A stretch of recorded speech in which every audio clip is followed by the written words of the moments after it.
Wow. And a very good afternoon on a Friday, 24th day of the month of May 2024.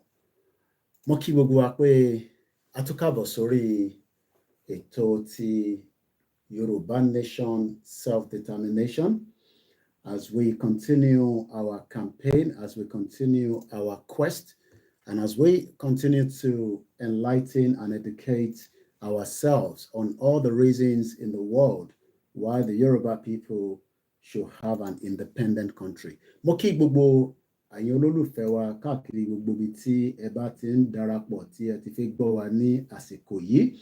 Mo tún kí wa pé a máa tún káàbọ̀ sórí ètò ti ọ̀sán yìí. A tún káàbọ̀ sórí ètò tí a máa fi ṣíra wa ní ọkàn kúrò látara ìlú tó ń pè ní Nàìjíríà. Orúkọ tèmi ò yí padà, tí gbogbo ọmọ Yorùbá mọ̀ sí Ọláyọmí Kóìkì, tí mo jẹ́ ìkan náà àwọn gbòógì sọ̀rọ̀sọ̀rọ̀ nípa bí ìran Yorùbá ṣe máa tú kúrò nínú oko ẹrú Nàìjíríà. Ẹ jọ̀ọ́ bí ẹ bá ti ń wọlé ní méjì mẹ́ta, ẹ máa bá wa ṣe kí ni? Ẹ bá wa máa pín ètò náà. Ẹ bá wa sọ fún gbogbo ẹni tí kò tíì mọ̀ pé a ti wà lórí ètò pé kó darapọ̀ mọ́ wa kí a jọ sọ̀rọ̀ nípa Yoruba Nation Awareness Continues.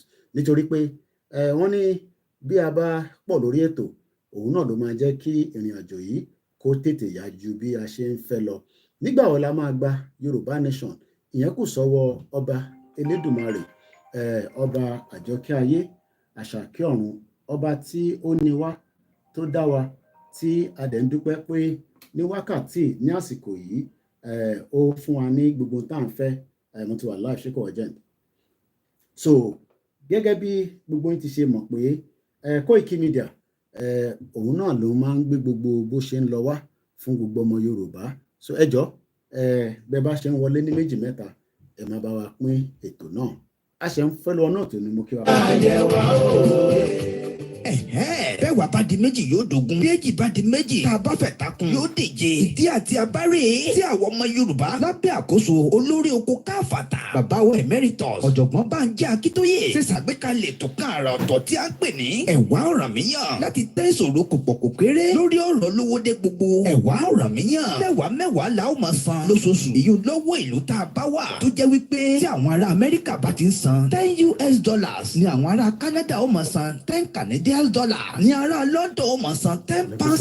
Àwọn ará Europe ó máa san €10. Tí gbogbo àwọn tó wà nílẹ̀ Yorùbá ó sì máa san $10 àti bẹ́ẹ̀ bẹ́ẹ̀ lọ. Ká mọ́ fàkókò ṣòfò. Ètò àkójáde àti ìfilọ́lẹ̀ Ẹ̀wá Ọ̀rànmíyàn yìí máa wáyé lọ́jọ́ àbámẹ́ta ọjọ́ 12 nínú oṣù karùn-ún tó bá ti di gẹ́rẹ́gẹ́ aago 7 àṣálẹ́ Yorùbá Homeland Time lórí ẹ̀rọ ìtàkùn ayélujára Zoom pẹ̀lú meeting ID 846-608-9806 tí password sì jẹ́ TBA ní capital letters. Bákan náà la máa ṣàfihàn lórí Yorùbá World Media àti gbogbo ìkànnì tó ń sọ̀rọ̀ sókè fún ìjàngbara òmìnira Yorùbá. Ẹ̀wá Ọ̀rànmíyàn. A pe fọ́ǹdì ní Ọ̀rànmíyàn Ọ̀rànmíyàn. Kí ni di 10 tá a fi sí yẹn ní pé ibikíbi tó bá ń gbé lórílẹ̀-èdè ayé, ibikíbi tó bá ń gbé nǹkan tán bá owó tán bá ná bẹ̀ mẹ́wàá náà ló máa fi sí. Tó bá ń gbé Nàìjíríà $10 lóṣooṣù. Tó bá ń gbé Amẹ́ríkà $10 lóṣooṣù. Tó bá ń gbé Britain £10 lóṣooṣù. Tó bá ń gbé Europe €10 lóṣooṣù. Bẹ́ẹ̀ ni káàkiri ayé pátápátá. Àwa Yorùbá dẹ̀ káàkiri ayé kò sí ìlú tá ò sí. So nǹkan tí a fẹ́ fìdí ẹ̀ múlẹ̀ níjọ́ Sátidé yìí ni. Fún ẹ̀kúnrẹ́rẹ́ àlàyé síwájú sí i tàbí láti san owó ẹ̀wá tí ń lóṣù yìí, ẹ kàn sí bàbá wa Sam Oyèbáyọ̀ tí wọ́n jẹ́ YSDM Head of Finance lórí fóònù nọ́mbà wọn +44 793 959 3613 tàbí kẹ́kàn sí wọn lórí sam.oyebayo@ysdf.org. Ẹ̀wá Ọ̀rànmíyàn láti jọ pọ̀wọ́pọ̀ àgbè lárugẹ. YSDM pẹ̀lú Yorùbá World Media náà ń kéde lórúkọ gbogbo ọmọ Yorùbá pátápátá. Àwọn ọmọ Yorùbá ni. Àwọn ọmọ Odùduwà. Ayé wa o.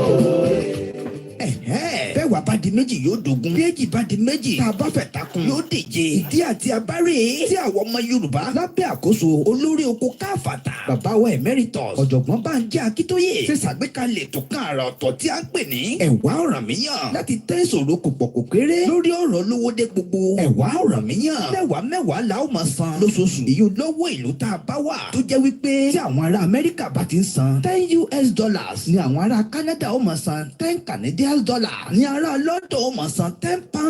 Àwọn ará Europe ó máa san €10. Tí gbogbo àwọn tó wà nílẹ̀ Yorùbá ó sì máa san $10 àti bẹ́ẹ̀ bẹ́ẹ̀ lọ. Ká mọ́ fàkókò ṣòfò. Ètò àkójáde àti ìfilọ́lẹ̀ ẹ̀wá Ọ̀rànmíyàn yìí máa wáyé lọ́jọ́ àbámẹ́ta ọjọ́ 12 nínú oṣù karùn-ún tó bá ti di gẹ́rẹ́gẹ́ aago 7 àṣálẹ́ Yorùbá Homeland Time lórí ẹ̀rọ ìtàkùn ayélujára Zoom pẹ̀lú meeting ID 846-608-9806 tí password sì jẹ́ TBA ní capital letters. Bákan náà la máa ṣàfihàn lórí Yorùbá World Media àti gbogbo ìkànnì tó sọ̀rọ̀ sókè fún ìjàngbara òmìnira Yorùbá. Ẹ̀wá Ọ̀rànmíyàn. A pe fọ́ǹdì ní Ọ̀rànmíyàn Ọ̀rànmíyàn. Kí ni di 10 káfíìsì yẹn ní pé ibikíbi tó bá ń gbé lórílẹ̀-èdè ayé ibikíbi tó bá ń gbé nǹkan tó bá owó tó bá ná bẹ̀ mẹ́wàá náà ló máa fi sí. Tó bá gbé Nàìjíríà $10 lóṣooṣù. Tó bá gbé Amẹ́ríkà $10 lóṣooṣù. Tó bá gbé Britain £10 lóṣooṣù. Tó bá gbé Europe €10 lóṣooṣù. Bẹ́ẹ̀ ni káàkiri ayé pátápátá. Àwa Yorùbá rẹ̀ káàkiri ayé kò sí ìlú táwọn sí. So nǹkan tí a fẹ́ fìdí ẹ̀ múlẹ̀ níjọ́ Sátidé yìí ni.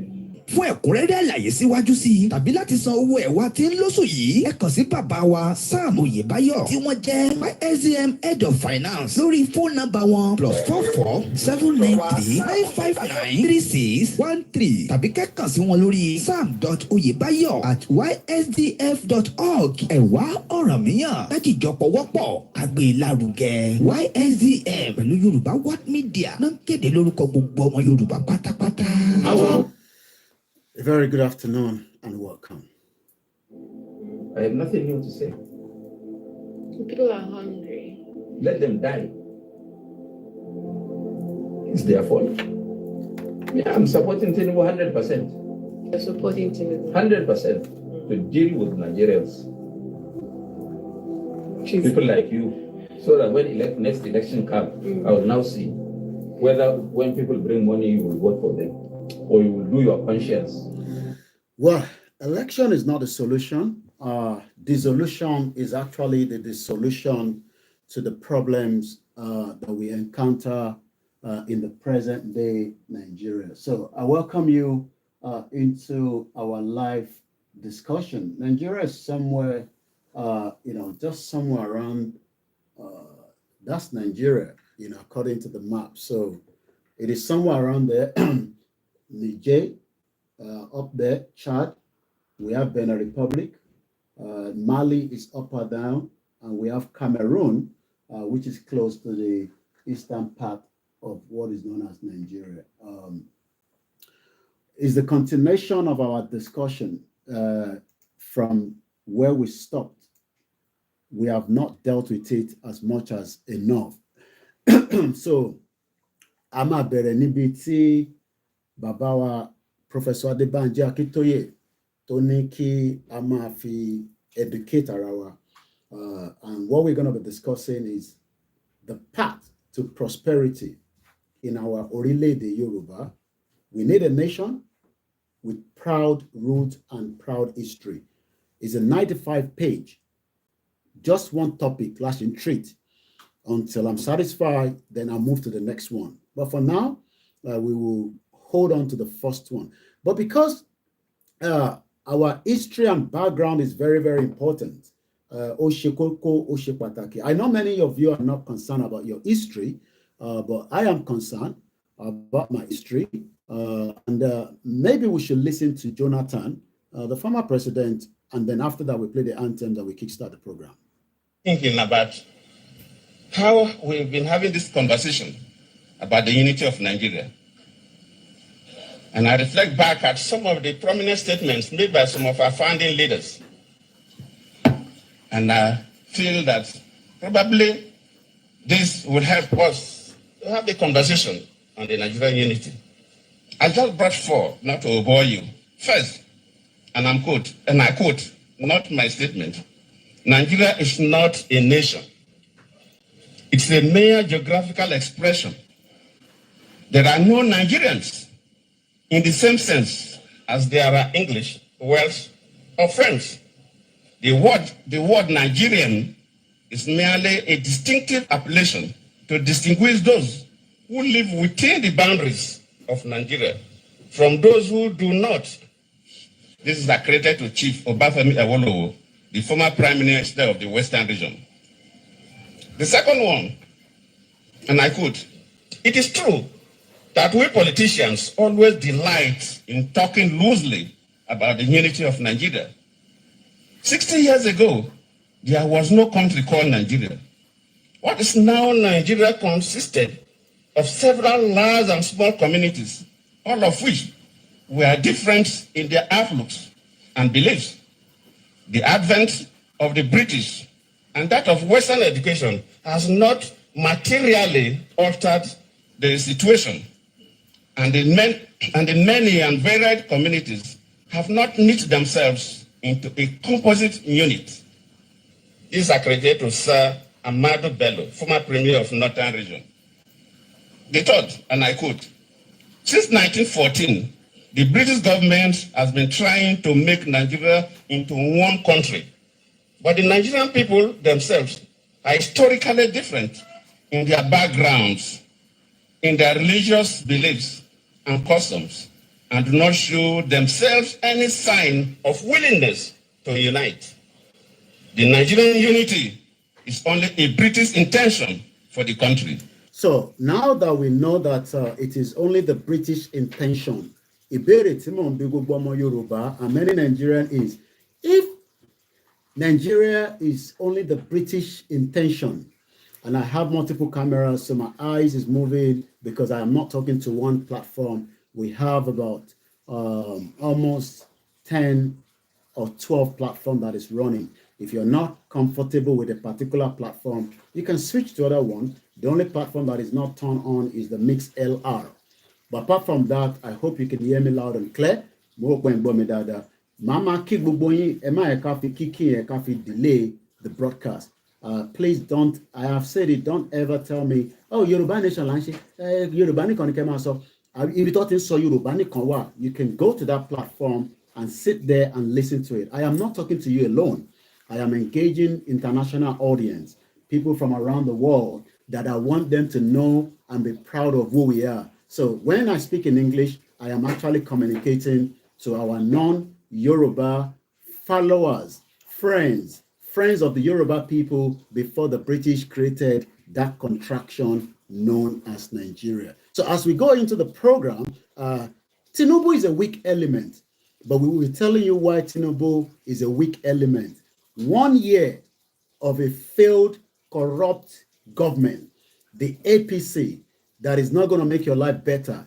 You will be in the poverty stage for a very long time because APC is just the same as PDP. Pension is not being paid. Salary is not being paid. Our wages, healthcare, all these are all the reasons why we say that Nigeria is a zoo and nothing can change that world.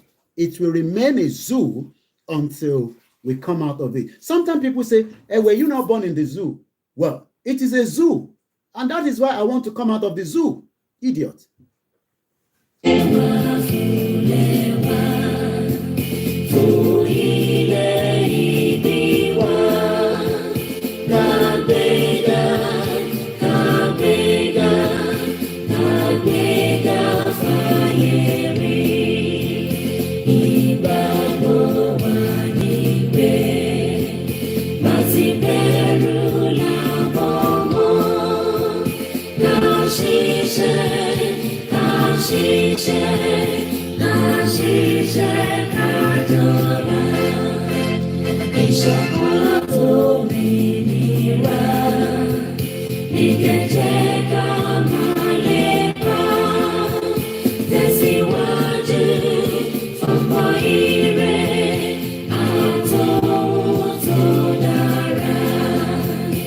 Oh,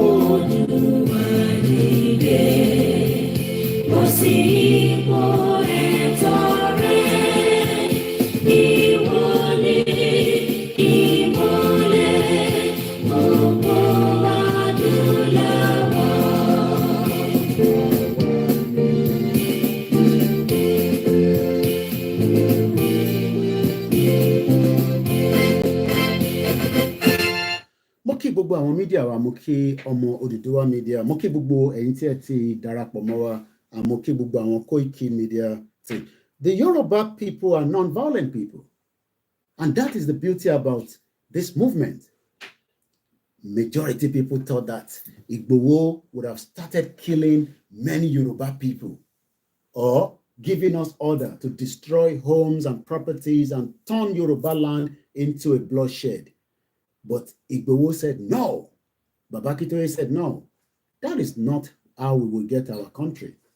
We want a country, there's no doubt about it. But ọ̀nà tá máa fi gbà òun kọ́ nìyẹn. It will remain non-violent, and that is exactly what we are doing. To educate ourselves, more education, reasons why Yoruba needs to be out of Nigeria. And that is exactly what we are doing. At coming up to 2:29 p.m. local time from London. Let's start with this. Brother Island are black. Navy blue chain. Gentlemen. Gentlemen. Gentlemen. Gentlemen. Gentlemen. Don't see go. Don't see go. Because when that you are confused, the land is too much. The land is too much. The land is too much. The land is too much. The land is too much. Gentlemen. Gentlemen. Let's go.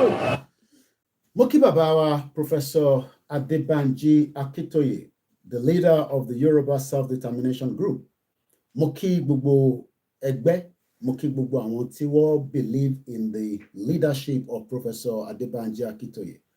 Regardless of what people say about him, he's more like highly intelligent with the background of the history. So when people say, well, we don't believe in his leadership, for those that doesn't believe in his leadership, wọ́n lè dàbí Baba Akintoye. Baba tí wọ́n gan kò dàbí Baba Akintoye at 89. Most of them, Baba wọn ò ṣe rí. Baba wọn àti ìyá wọn ò ṣe rí. Ẹlòmíì ó gbé at 89, ó ti gbé ìyẹ́ pamọ́. But because we have people that have turned into monsters from what Nigeria has created, they are hoping that one day they will become successful in the corrupt system. Like I said, I will not be mentioning names because of the time that I have. I'm trying to figure out, where should we start from? Where should we pick the conversation from?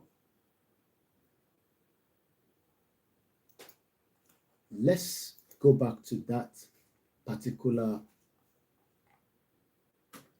We Yoruba are a nation with proud roots and a proud history. Kí ló ń pè ní roots? Kí ló ń pè ní history? Oh, you want to throw away your history and your roots, ìpínlẹ̀ ibi tó ti wá, because of the politicians that will, at some point, they will die. But the Yoruba as people will not die. That is what we are trying to save. So your politicians are trying to save Nigeria. I'm even hearing the news. I've not seen it yet, but I'm hearing the news that they want to change the Nigeria national anthem. They can feel it, that country is collapsing. I don't know how far that is. Maybe I should even check, because I was hearing that they want to change the Nigeria. Bí àwọn ti pass any, bí àwọn dẹ̀ ṣe fi pass law yẹn. But there's a news about the Nigeria national anthem. Okay. Out of every problem that is facing Nigerians at home and abroad, in the last hours after my broadcast at about 6 in the morning, I've been inundated with many Nigerians, Yoruba background, that have got one problem or the other in the United Kingdom. Multiple different problems. Like I said, most of them are not for public consumption. But these are what I'm dealing with. with the new, I will call them JJC, àwọn tó ṣe wọlé dé. I pray that British will give you a visa, whether on a COS, whether on a student, whether on a scholarship or a visit. Well, I've just been updated that that has been passed in the parliament. Out of all the problems facing Nigerians, many Nigerians have arrived in UK, where I live, from outside London to within London. Fundikon Abidikeji, they are now stuck in here. They've sold their properties. They've sold a lot of things to get to this country. But it has not been as it is planned. Our lawmakers accelerate past the bill to change Nigeria national anthem. A country that is going into the drain. A country that we will pack everything known as Nigeria. I am not talking about the Yoruba land, because the Yoruba land is our territory. Our land territory, it belongs to us. But that name, your banks will change that name at some point in the future. They will destroy everything known as Nigeria. It will not come back again in the history that I am living. Koiki is not going to happen. You would have died. I will still be alive if you are one of those that doesn't believe in it. Because when the British were doing their nonsense to colonize us, some people died that did not believe that the British could. Do you know that the British Empire was so massive and big that they were able to capture multiple countries around the world? And that lasted for 200 years. So what lasted for 100 years of Nigeria will collapse. Something will make it to collapse. Your problem is that you are not ready to allow Nigeria to dissolve, because your politicians are more concerned ní gbogbo tó ń ṣẹlẹ̀ ní Nigeria àti tó ń ṣẹlẹ̀ sí Nigerians ní gbogbo àgbáyé lénìí. The national anthem bill was passed yesterday. Today's Friday, and I'm reading the paper from the Premium Times. After it's killed the first, second, and the third reading at this, why are they not doing something that will also checkmate them as our representative, quote and unquote? Wọ́n ṣe ṣèyí tó jẹ́ pé wọ́n máa tètè pass the bill yẹn so that your life could be better. They are not going to do that because they are not interested in that. They are more concerned. Maybe owó kan fẹ́ jáde níbẹ̀, but who is actually sponsoring this bill? There is an APC House leader, Julius Uhobibere, Invobere, or whatever his name is. He's an APC from Edo State. Edo, as we know, can be on its own as a nation. And don't tell me it's a small state. It cannot have a nation. Gilberta is a British territory with less than 40,000 population. They have their own system of government. Welcome to the program. The bill, as we know, was sponsored by the House leader, Julius of APC, titled Act to Provide for the National Anthem of Nigeria and for the matters related, was given a speedy passage during preliminary. I hope this is not part of what Prince Harry came to do. Because you will be wondering that gbogbo tó ń ṣẹlẹ̀ ní gbogbo Nàìjíríà lénìí níbi táwọn èèyàn sọ pé wàhálà ń bẹ o, eléyìí ṣẹlẹ̀ o, eléyìí ṣẹlẹ̀ o, intole address and pass it as swiftly as possible is the national anthem. Látara kíni? There is always an hidden agenda for something. President Bola Tinubu has in the past advocated the adoption of the old national anthem in place of the current one. So Tinubu, I told you, is a weak element. President Bola Tinubu is a weak element in support of the Northerners against Irantie. But let me tell you, gbogbo ọmọ Yorùbá that believe in the Aṣíwájú Bọ́lá Ahmed Tinubu, it is good to believe in him. But the Yoruba people are bigger than him. And the Yoruba as a whole indigenous people is much bigger than Tinubu, because the whole of Tinubu will only last 8 years as the president. And then what happened after that? Kí ló máa ṣẹlẹ̀ lẹ́yìn yẹn? Tí Tinubu bá parí ìjọba tiẹ̀ tó ṣetán, kí lẹ́yìn rò kó máa ṣẹlẹ̀? What do you think is going to happen when Tinubu completes his tenure? He will return to Bodilon as a richer man after a lot that is happening. And I will tell you that if by Nima Joko see, and people will tell me with fact what happens when Tinubu that owns toll gate. Remember the NSAS, the Lekki toll gate. Do you know how much they were making in a day? This is not a beer parlor conversation.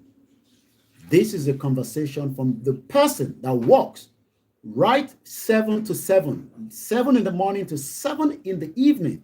In the 22 toll gate, they were making 22 million naira every day. And we know that Tinubu owns the Lekki toll gate, where many Nigerians, the same national anthem, I hope, okay, maybe the old anthem went with the blood of those Nigerians that were massacred at the Lekki toll gate. So maybe what it differ from wọn, bí àwọn ti ríran sí wọn pé ẹ jẹ́ lọ change anthem yẹn kí Yorùbá nation àti Biafra àti Arewa àti àwọn ìjọ tó ń béèrè fún ẹ̀tọ́ wọn kó má bàa bọ́ sí. Because we know how these things work spiritually. Change that national anthem so that that would change certain things from the spiritual realm. You don't have to believe me on that. That is just my own assertion of things. Because I am wondering, out of all the magnitude of problems tó ń ṣẹlẹ̀ ní Nàìjíríà lénìí, gbogbo tí president àti àwọn ọ̀ràn ẹ̀ rí tí wọ́n rí òun ni pé the national anthem. The national anthem, out of all the problems. But ìwọ tó jọmọ Yorùbá tó ń sọ pé Yorùbá nation wo ló ń sọ̀rọ̀ ẹ̀? I hope that during this government, wàá rí tí ẹ ṣe níbẹ̀ o. Ó lè ṣàmì sí o. I don't know how that is going to happen. But however it's going to happen, that is your own cup of tea. But one thing is, to get away out of that nonsense national anthem, because that, for us, is nonsense. Níbi táwa fi ẹ̀mí wa sí today is Yoruba exit out of Nigeria. And it's going to happen. It will happen. How it's going to happen is that things will fall apart swiftly, fast, in that zoological country known as Nigeria. Àwọn nǹkan kan ó máa break. Àwọn nǹkan kan máa ṣe kí ni? Ó máa break. Kò sólówó tó lè dá dúró. Kò sí babaláwo tó lè dá dúró. Kò sí oníṣègùn tó lè dá ọ̀rọ̀ pé Yorùbá kò ní lọ, wọ́n lè dá dúró. Wọ́n lè delay for a while, but they cannot stop it. Oh yes, they can delay it. The current administration and all the corrupt politicians would deceive Nigerians again, pẹ̀lú àwọn the colonial masters that served the interest of the politicians.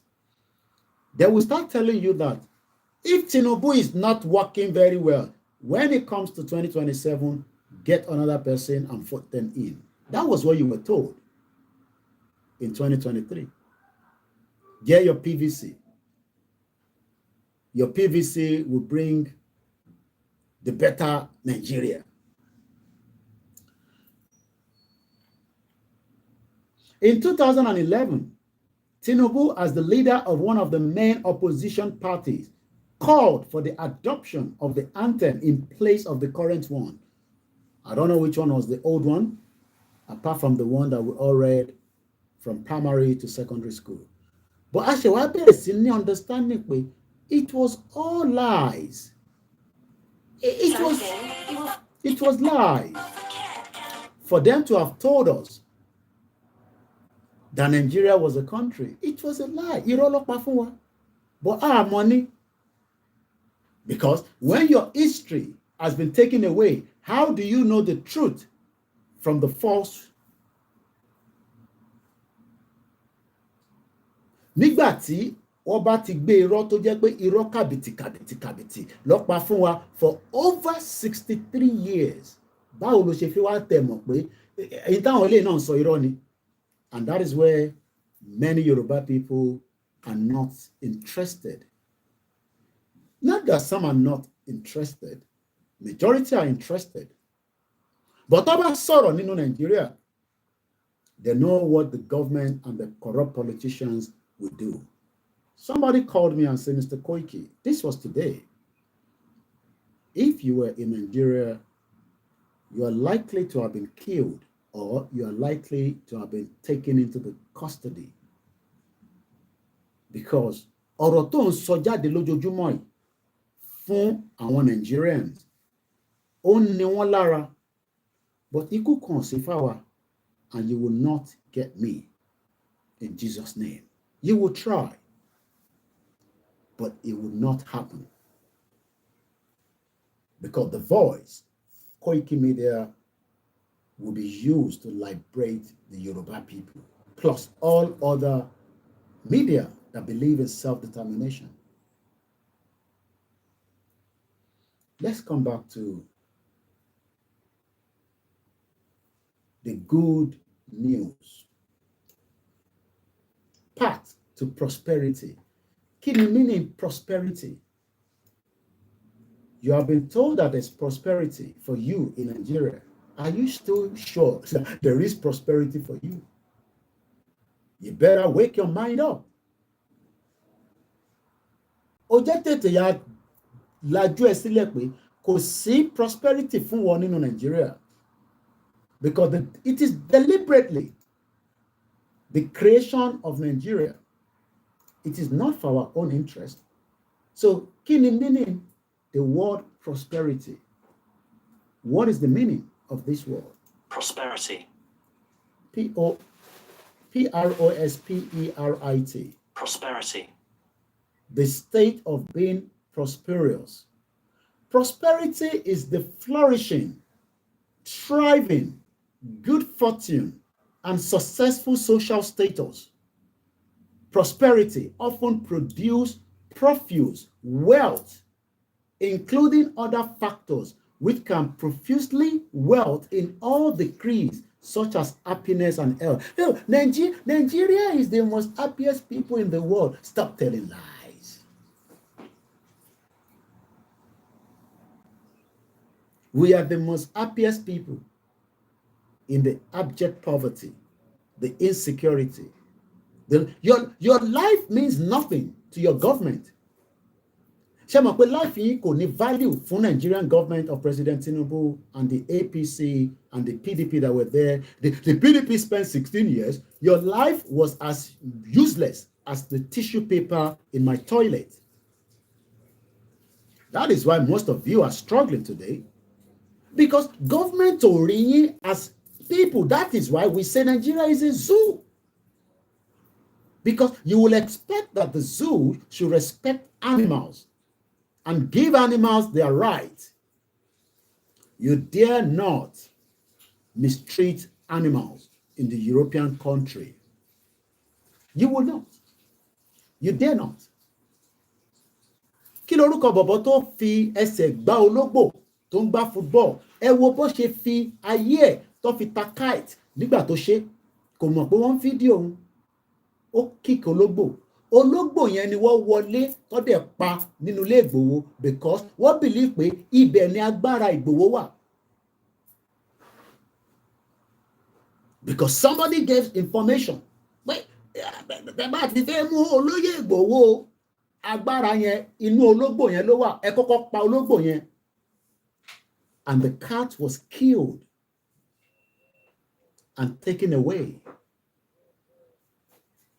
Okay, I'm told that his name is Zuma. He plays for West Ham in East London. Ládùúgbò wa tẹ̀lé wà. Okay. Pé mi ò wo football.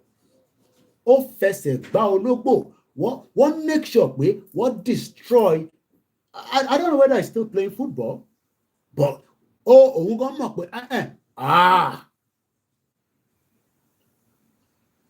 ológbò yẹn ni ó wá wọlé, ó dẹ̀ pa.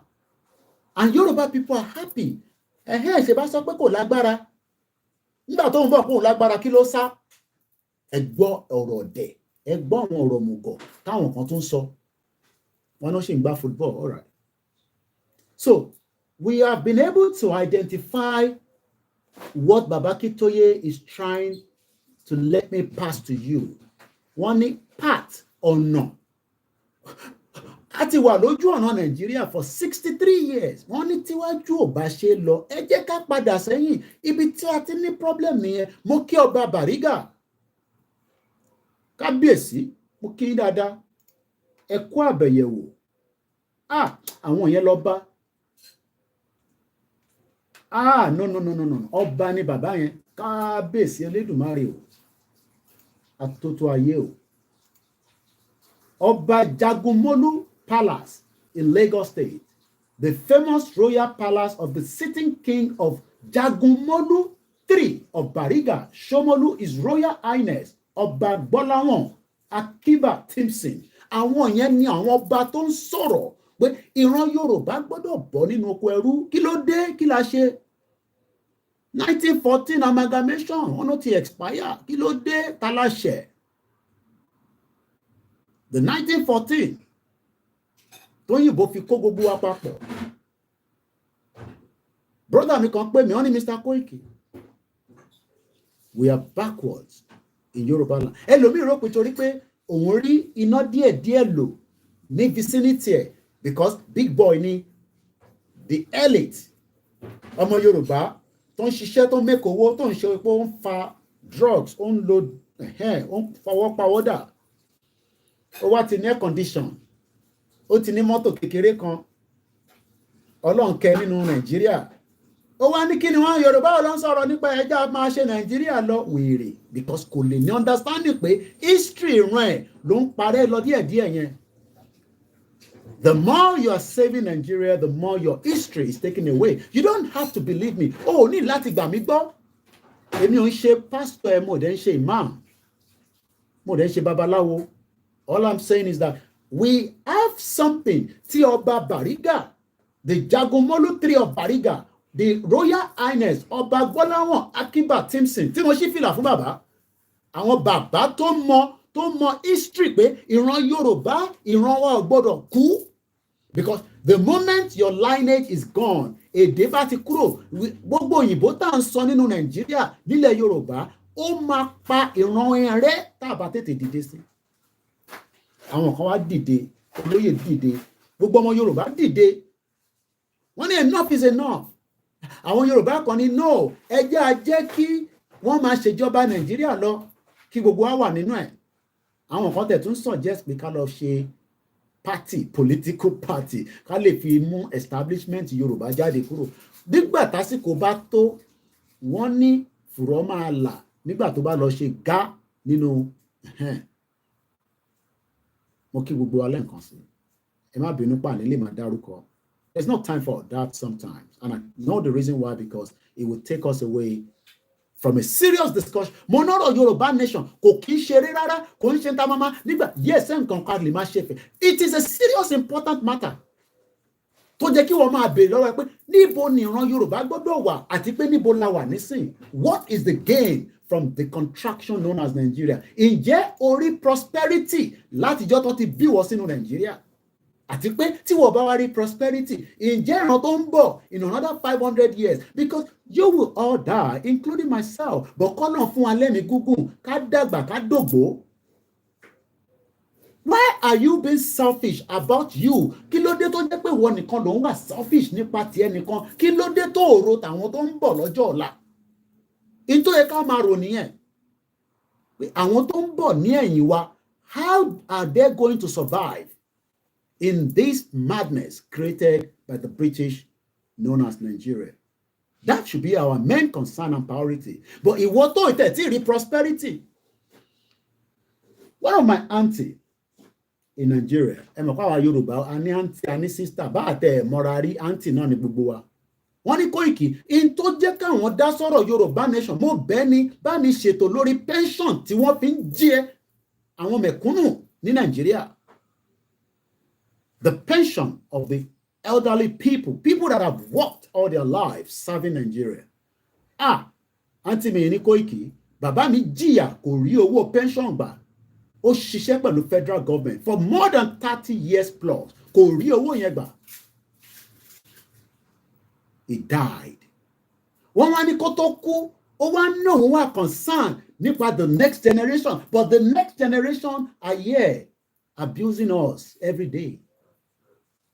Why are you going to sit in UK and be calling Nigerians zoo? Ìwọ ọ̀tẹ̀ tí ìrìṣẹ́ nísìn, you have left university. O ti ṣe tán ní polytechnic, ní technical school. POS ló ń ṣe, òun wọ ọ̀kadà, òun wa márúwá. Ṣé ìtàn wà ní advanced country nìyẹn? Ó mọ̀ pé àwọn ìlú olórí burúkú ló máa ń lo kẹ̀kẹ́ tó fi ń ṣe transportation. Tó bá fẹ́ wà civilized, ó ní máa fi ọ̀kadà máa fi move àwọn èèyàn from point A to B látèkìtì dé Kwara dé Kogi dé Ọ̀ṣun. Ẹ wá ń wọ ọ̀kadà kiri, ó wá ń gbóná ní gbogbo ìsàlẹ̀, ẹ wá ń wẹ̀tẹ̀ pẹ̀lú omi tútù. Bàbá yẹn ní tá bá wa mọ́tò tá wa micra títí gbogbo ẹkùn á máa gbóná. Ẹ má bínú fọ́rọ̀ àlùfàǹṣá yẹn, ó ṣọ̀sán Friday. Mo kí gbogbo ẹ̀yin olólùfẹ́ wa ẹ jẹ́ mùsùlùmí. Ìjà Yorùbá nation, àwọn kan wà tán jàjà ìsìn kò ń ṣe lórí platform yìí. This platform love and respect every religion that you believe in, because religion kan lára nítorí ẹ̀jà. Mò ń jà nítorí ìran tèmi ni. Èmi ń jà nítorí ìran tèmi. Èmi ò mọ tí wọ́n ń jà fún. Tá a bá tẹ mọ̀ nípa Nàìjíríà tẹ́lẹ̀, gbogbo ilé ìta wa ń gbọ́ sétí pé àní Nàìjíríà kò kí ń ṣe country. Why is that proving difficult for you? Because etí ẹ ti di òfin gbọ́ ni. Kò ń ṣe pé o mọ̀ gbọ́, ó kọ́ wà in denial pé ó ṣe lè jẹ́rú Koiki yẹn lá máa sọ̀rọ̀ Yorùbá nation. Kò tí dàgbà tó bóyá bí àwọn bàbá 80 tí wọ́n ti fail tí wọ́n sì ń believe in one Nigeria, àbáwọn ìyá 70 tí wọ́n rí pension gbà. Ìyá tó rí pension gbà ní Nàìjíríà tá à ń sọ̀rọ̀ Yorùbá nation, ó tún sọ pé Yorùbá nation lè bọ́ sí. Àǹtí mi wá sọ fún mi pé bàbá tó bí òun lọ́mọ died without collecting his pension. Can you imagine? The same pension ní Tinubu government of APC ó tún fẹ́ lọ tọwọ́ bọ pension tàsìkò yìí. That means that àwọn bàbá ẹ àwọn àǹtí ẹ àbí ìwọ tó ṣe ń ṣiṣẹ́ wọ́n ti fẹ́ gbé pension ẹ lọ fi ṣe coastal railway project àbí coastal road láti Calabar lọ sí Lagos. Project tí kò wọ́n parí Lagos Ìbàdàn expressway wọ́n fẹ́ bẹ̀rẹ̀ project láti Èkó lọ sí Calabar. Kí la fẹ́ lọ mú ní Calabar? Kí ni business wa pẹ̀lú Calabar? You can see the real madness in that zoo. Èmi ò mọ tí wọ́n believe in. Ìran tèmi lèmi torí ẹ̀ ṣe gbogbo wàhálà yìí fún. Kọ́lọ́n dẹ̀ san mí lẹ́san. Kélédùmarè san mí lẹ́san fún gbogbo ìjàmbá ṣe. That's all. Èmi ò ní ìdẹ̀sán lọ́wọ́ anybody.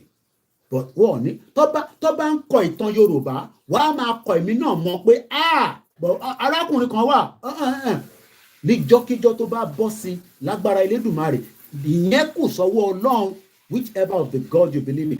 Koiki jẹ́ orí Yorùbá nation máa bọ́ sí. You continue with your own awareness and evidence that Nigeria is not meant to be won.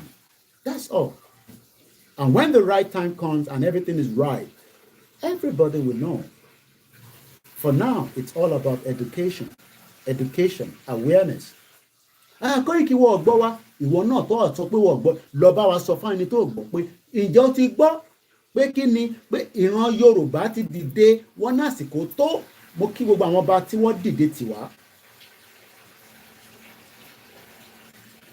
A ní kí ni meaning Prosperity. Prosperity. prosperity? It's not wealth pé kó lówó lọ́wọ́.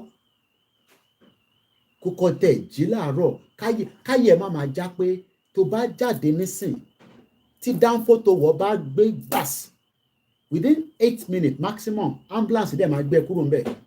Tó bá le kókó helicopter máa park wọ́n á máa gbé ẹ lọ. Wọ́n ní máa béèrè pé ǹjẹ́ olówó ká tó tọ́jú ẹ. Many Nigerians have died for the negligence of system that failed them. But the same Nigerians are having hope that one day everything will change. I am not one of those anymore. So we're going to go straight to the conversation. Prosperity. ORILEEDE. 30 people were crushed by a lorry in Owerri. Àwọn tó ń gbé ní ọ̀nà ọbẹ̀. Wọ́n ní Koiki, help us to talk about this one. 30 people were crushed in Owerri just last week, Saturday. There will be another one this weekend. It is not a cause. It is because the system is not put in place to safeguard the lives and properties of millions of Nigerians. So Nigerians are just waking up and then they pray to God and say, God, just protect me. In a country that has abundance of wealth, prosperity, but that wealth is not translate, transfer, whichever one you want to use. Wọ́n gbé wealth yẹn, wọ́n gbé fún ọmọ Yorùbá, wọ́n gbé fún ọmọ Igbo, wọ́n gbé fún ọmọ Hausa, wọ́n gbé fún àwọn mẹ̀kúnnù, wọ́n gbé mọ́ra wọn lọ́wọ́, wọ́n wá gbé sí gbáyà. Àwọn àlọ́dà ẹ̀yin tẹ́ sọ pé ẹ fẹ́ dìbò, ó yẹ gba díẹ̀ nú ẹ̀, àwọn fún yín ní peanut. And I know Yoruba people, one will be by anything, 27, so that they can get something that will only last them for 3 weeks. Some of them face cap. Wọ́n máa wá béèrè pé ṣé ìyá aṣọ ń jẹ yín ni? You might as well go to Itoku in Abeokuta kẹ́ lọ ra àwọn aṣọ tó dá báyìí. Kẹ́ máa wọ̀ sí ara. Tó bá lè wọ t-shirt tó kọ̀kọ́ APC sí lára. APC t-shirt tó máa wọ̀ dóṣòdì tó máa nà lẹ́gba. Mad people all over the place. And we are here talking about the history and the roots of the Yoruba people as part of the exit plan. Some say, no, we don't want that. Koiki, no, we don't want that. I've even been given a better dictionary meaning. Prosperity means having success, wealth, and abundance in various aspects of life. It does not mean money. But I have prosperity because I know that the system has been put in place to give me the wealth. If something goes wrong, I know who to contact without looking for the help on the social media. But majority of Nigerians today, they are dancing naked on TikTok. Oh yeah, the power tap. Oh yeah, give us gun. In a country that has abundance in Yoruba land, in the southeast, in the middle belt, in the north, there is abundance for everybody. But the abundance is not circulated because the West does not want you to be rich. That is why they lambast you with the IMF, they give you loan. Nigeria has been locked that until the dissolution of Nigeria, nobody will have prosperity. You will struggle. You will kill yourself. Some of you will buy. Please don't commit suicide. That's all I will say. A young girl committed suicide somewhere, I believe, in the East because of the pressure from the zoo country, from our lecturers. Bóyá lecturer yẹn fẹ́ désàlẹ̀ yẹn, ó fẹ́ lọ wo tó wà níbẹ̀ tí kò kàn. Because you have no right under the skirt of any woman. Tó kìí ṣe ìyàwó ẹ̀ tó dẹ̀ ṣe girlfriend ẹ̀. If it's your girlfriend, tó bá wùn kó gbé sókè kó wọ̀ sísàlẹ̀. But when it's not yours, you respect those females, women. Fúlàní ṣe tiẹ̀, wọ́n ń bá wọn sùn, wọ́n ń gé oko, wọ́n ń fi oríṣiríṣi ṣe wá nínú igbó. Gọ́ọ̀mẹ̀ntì ń ṣe tiẹ̀, wọ́n máa treat àwọn èèyàn. Ọmọ yẹn wọ́n náà wá lọ ṣe kí ni? Ó lọ parẹ́ látara pé lecturer ń fún ní pressure kò jẹ́ kó pass exam. Ṣé àti mọ̀ pé ìdí kò ṣe jẹ́ pass exam pé because lecturer yẹn fẹ́ dé ìsàlẹ̀, ọmọ yẹn wá sọ pé no, èmi ò ní gbà. Ò ní gbà, èmi ni lecturer bíbá. Who do you complain to? Èèyàn kan pè mí, whether I believe it or not, ó náà ti wà ní prison. Ọmọ Yorùbá, for the last, only God knows. Ó sọ fún mi, I don't have to believe him. But I want a system that if you commit crime, let that crime, like Deizani, Alice Madueke, she's not yet found guilty, so I'm going to be very careful. But she has been found dipping her hands in a corruption case that has now been brought into by the National Crime Agency. I saw her at the court. She will be appearing next year. Until then, we will know whether she will be found guilty of that crime. But she would have to prove that she did not dip her hands in the system where corruption was captured. And for the National Crime Agency to tell you that you have done something, let's just hope that she has not done it. But ọ̀rákùnrin pè mí, ó ní Mr. Koiki, ó ní wọ́n ní ajálè, èmi dẹ̀ kọ́ ni mo jálè. Mo yáyàn ní mọ́tò mi ni, wọ́n wá lọ fi ṣe jàǹbá ní Ìbàdàn. Ìdí ìrókò lòun wà, àwọn tó ń ṣe fàyàwọ́ business ni. Eventually, it was captured. Casey, Hange, ó náà wà ní prison. Prison ló ti ń communicate pẹ̀lú mi. As of today, I have the voice now. I am not here to defend criminals. If you commit crime, the law should go after you. But how many innocent Nigerians, your friends, your families, your neighbors that have been kept in Kirikiri all over Nigeria, is Nnamdi Kanu a criminal? I'm asking. Because Yoruba people like that. Nnamdi Kanu, is it a criminal? What is he asking for? Wole Soyinka said, and I quote, let's go to that before we move further. Wole Soyinka, our respected man, Akinwande Oluwole Babakunle Soyinka, 89 years old, same age bracket with Babakitoye.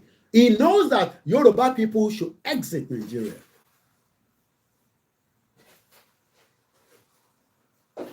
But that is not where we're going. Wole Soyinka was in the news today, or probably maybe yesterday, but the news was picked up, I think it was yesterday. And let's use Sahara Reporter, even though many outlets have picked it as well. Let's hear what the Nobel laureate, our proud Wole Soyinka, ẹja gbọ́n kan tó sọ nípa Nnamdi Kanu.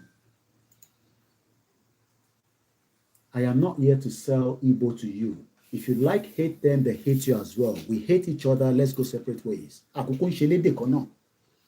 But the argument is, what has he done? I'm talking about Nnamdi Kanu. He's not a secessionist. Don't listen to that Reuben Abati and all these nonsense medias in that zoological country you call Nigeria that will tell you that they are separatists. When the military were committing crime against Nigerians by doing coup and killing many Nigerians, nobody saw it. But when the Yoruba people came out and said, we want self-determination, oh no, there must be secessionists. They want to hijack the government. No, we are not hijacking the government. We are negotiating with the government. It's entirely up to President Tinubu to listen, to accept, or say no. He has up to June 15 to come back to us on our letter to him. That is the normal process, and that is what is called diplomacy. While we continue to negotiate, but Wole Soyinka is asking a question.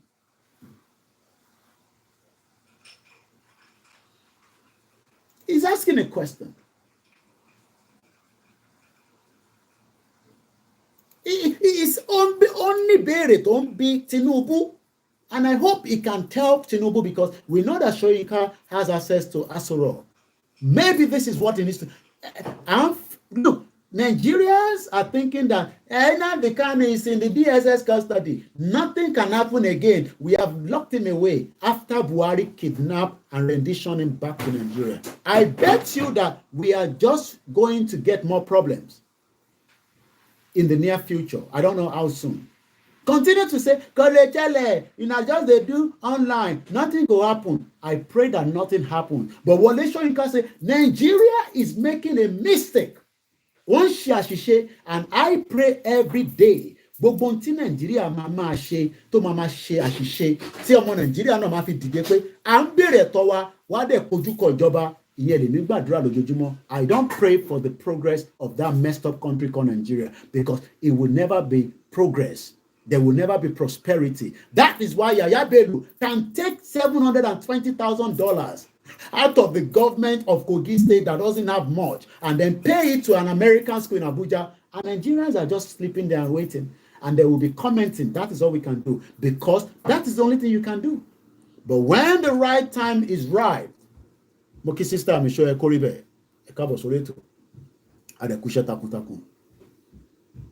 and also to all our medias that are listening, probably work off a comment. I do so sometimes. I run that a program, but because sometimes you just don't want to let distraction of your, and don't share program, so I just leave them. If you appreciate my comment, so Moki sister, I'll show you Koribe. Wọlé Ṣóyínká sọ pé Nàìjíríà ó ń ṣe mistake, ó ń ṣe àṣìṣe by keeping tóun di Nnamdi Kanu sínú prison of DSS. Mo ní tí iwájú ò bá ṣe lọ, ẹ jẹ́ á padà sẹ́yìn ọmọ Yorùbá. Ìta ń béèrè fún ẹ̀tọ́ wa ní lábẹ́ òfin àgbáyé, but kò likely pé Tinubu máa fún wa, kò ní fún wa, àti kọ lẹ́tà sí. Ó kù sí lọ́wọ́. And we will keep the awareness going, and we keep it moderate, non-violent. And we have started for a very long time. Ọmọ Yorùbá rò pé Ìgbòho máa ti wọlé àti bà nǹkan jẹ́, ó yá Kóìkì, ó yá ẹ máa bà nǹkan jẹ́. No. Oh yes, my utterances are very high, because I am preparing your mind for another day and another time. But for now, we are still having a discussion. And we expect you as Yoruba people, ẹ jẹ́ ká lọ máa fi owó sínú ibi tó ní ká fowó sí, not my private account, not contribution to me. It is a contribution to the YSDM called 10 Mewa. Donate so that we can have enough fund. Kò sí nǹkan tẹ́ fẹ́ ṣe láyé tẹ́ ẹ̀ need the fund. Ìyẹn làwọn olóṣèlú náà ṣe ń jí owó tó pọ̀ so that wàá lè fi suppress wa ní 2027. If you think that there's no corruption already in this messed up government, you are living in denial, because Tinubu is a weaker element. Kò lè rí gbogbo tó ń lọ nínú Nigeria.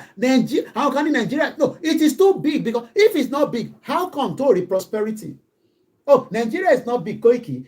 America is okay, it's big. They are working together. Indian is no. Nigeria is not giving you prosperity. Oh, àṣeyọrí ṣe nínú Nigeria. Kí ló wá ń force ààrẹ fún Nigeria? That should be the question tó yẹ kó máa bí rẹ̀. Ṣóyínká ní, Nigeria, 89 lèmi, kọ́lọ́n jẹ́ ìdàgbà kí n túbọ̀ dògbó sí. Àwọn tó ń bọ̀ lẹ́yìn, tẹ́ ẹ̀ bá yanjú ọ̀rọ̀ Nnamdi Kanu, àwọn tó ń bọ̀ nígbà, Simon Ekpa ò ní gbà ni wọ́n sọ fún yín. It will be the monster that you don't want. I don't know their plans. I am not in their system. But I can tell you that the Biafra are not going to allow what took place in 67, 68, up to the 3 years tí British ń bá Biafra jà, wọ́n wá ń lo Nigerian government as the proxies. As in 1960, àti wà ní 2024, the world is much more open. We have exposed too much of Nigeria that the world is now also worried. America is concerned about the breakup of Nigeria because they can see that it's going to happen. When is nobody knows. Máa sọ pé kò lè ṣẹlẹ̀. Wàá rí pé Boko Haram tó ń disturb yín bó ṣe sọ pé kò lè ṣẹlẹ̀ nìyẹn lẹ́ni nísìn ẹ lè rin 300 miles. If you don't know what 300 miles is, maybe 300 kilometers. In the last few days, I've been a little bit outside London, like I said, doing my own little journalism work. And each time, tí bá wà lórí motorway, tí mo wà lórí M12, M23, this, that, mo máa wò pé ṣé bí ṣe ń drive ṣá ṣé wọ́n ní kidnap me? It's the psychology of what I see all the time in Nigeria, how people are being kidnapped and taken into the forest. So sometimes tí bá ń drive, máa pé ṣé Fúlàní ò ní jáde pẹ̀lú bọn or kidnap me báyìí. Màá ṣe rántí pé ṣe sùúrù ọ̀rẹ́ mẹ́ ò sí ní Nàìjíríà ìwọ wà 3,000 miles away. But UK is also always on the high alert. As I speak to you, Atiwani, number 3, lára márùn, the threat level in this country. Ìlú tí mò ń gbé is likely to be attacked by terrorists. Mo ń sọ fún yín ẹ̀rọ pé mo ń ṣeré. British is not joking with them. Is because I'm a Yorùbá ni wá. Ẹnu ẹdùn. Orí bó ṣe ń sọ̀rọ̀. Ní UK, tó bá ti rí nǹkan tó right ládùúgbò ẹ, ọmọ ọlọ́pàá ò sí ní Nigeria because UK is currently under a threat by the terrorists of ISIS tó wà Nigeria, ISWAP tó wà Nigeria, Boko Haram and multiple terrorists wọ́n fẹ́ attack ìlú yìí. Wọ́n dẹ̀ gbé pé Jésù wá gbà wá. They are doing intelligent work and they are hoping that they can nib it and copy it and stop it. See it, say it, salted. Tó bá rí nǹkan kan tó ṣe ọlọ́pàá ni kò sọ má pe Jésù ọ̀rọ̀ Jésù kọ́ lélẹ̀. But in Nigeria we have a system that had failed us for 63 years and every day we are here talking. Àwọn kan ní they play bí ẹ̀mí náà máa pa bí àwọn ni time will tell. Because Soyinka ni Nnamdi Kanu is okay. Number one, Nigeria signed a treaty. You don't kidnap people and bring it back to Nigeria and then wàá fẹ́ ṣe ẹjọ́ kí lẹ fẹ́ ṣe. Jump bail. Kó jókòó sínú ilé kó pa ní 2017 bó ṣe fẹ́ pa Olóyè Ìgbòho ní 2021. Gbọ́ àbí? Lè gbọ́ yẹn because nífẹ̀ẹ́ àwọn Igbo and I'm not here on their behalf to plead for you to love the Igbos. Soyinka ti sọ̀rọ̀. Ṣé mọ̀ pé wọ́n ní ìntàgbàlagbà ń rí ọmọ kékeré ò lè rí. Òun lọ̀rọ̀ tó ń bọ̀. Mo ń ṣẹ́nu kò ní. My mom told me yesterday, ìwọ ṣáà máa ṣe education fún wa. Ìwọ máa educate wa. Fi tó kù sílẹ̀. Mo fẹ́ máa sọ̀rọ̀ but mo ń kọ́ because mo nífẹ̀ẹ́ ìyá mi. But àgbàlagbà ń sọ fún yín pé ẹ̀ ń kíp Nnamdi Kanu ẹ̀rọ pọ̀rọ̀ Nàìjíríà kò ní rí ibi tó ń lọ. Ó máa rí wàhálà ń bọ̀. Mo ń sọ fún yín. Soyinka sọ, èmi kọ́ ni mo sọ. Soyinka ní keeping Nnamdi Kanu is going to bring problem to Nigeria. Ẹ tẹ̀sí kọ́kọ́ bá sọ̀rọ̀ náà kátà ẹ̀gbọ́n bí tó ń lọ. Ẹ ń sọ pé they play. Ó wà lórí TikTok. Bọ́ọ̀sì tó bá délẹ̀ báyìí. Ọlọ́mọ ní ọmọ mọ́. Lọ bèrè lọ́wọ́ Palestinian. Over 38,000 people have been killed by Israel. Over 83,000 wọ́n wà nínú ìlà ìlò. Ó ń sọ pé kò ní ṣẹlẹ̀. They play. Ó ń súnmọ́ bọ̀, èmi kọ́ ni mo sọ, Soyinka ló sọ, mò ń kó tẹ̀ ní, kẹ má bàa kó tèmi mọ́. Because I'm trying to be very careful pẹ̀lú ọ̀rọ̀ tèmi. Ó ń bọ̀, gbogbo wa la máa jẹ breakfast. Máa sọ pé they play, kó wà lórí TikTok, ó ní rí íńtánẹ́ẹ̀tì fi ṣiṣẹ́ mọ́ nígbà tọ́rọ̀ yẹn bá délẹ̀. Abẹ́ Elon Musk, bóyá bá wa send the satellite, tẹ́lẹ̀ máa fi ṣe íńtánẹ́ẹ̀tì. Nigeria is making a mistake keeping Nnamdi Kanu. Ẹ rò pé Nnamdi Kanu dàbí Ojukwu. Ẹ rò pé Simon Ekpa ní òun ò kì í ṣe Mandela. Ẹ má fọ̀hún sí Mandela. Ẹ máa fi orúkọ tòun náà pàtàn ni. Ó náà ò kì í ṣe Gandhi. Gandhi ló ń ṣe peace. Gandhi throughout tó fi protest like here. He was an activist. Peaceful means ni. Simon Ekpa ní òun ò kì í ṣe àwọn méjèèjì. Ẹ má compare àwọn ọ̀tọ̀ làwọn yẹn ọ̀tọ̀ lòun. Ẹ máa ní dey play. Àwọn Biafra ń ṣiṣẹ́, wọ́n ń dá owó síbì kan. Ẹ rò pé owó tó ń dá yẹn wọ́n fi ń ṣeré ni. Wọ́n fi ń ra nǹkan sílẹ̀ ni. Mo kàn sọ fún yín ni. Torí pé àwa Yorùbá, a máa ń fẹ́ sọ pé Biafra ń ṣiṣẹ́ ní ìlú òyìnbó. Wọ́n wá ń yọ àfowó wọn. Wọ́n send sí government wọn pé ẹ máa fi tọ́jú nǹkan sílẹ̀ fún wa. Ìwọ wá ni wọ́n ṣeré. Ọ̀rọ̀ eré lórí pa ṣe. Mo sọ fún yín pé ọ̀rọ̀ Yorùbá nation tá gbé dání kò ń ṣọ̀rọ̀ eré.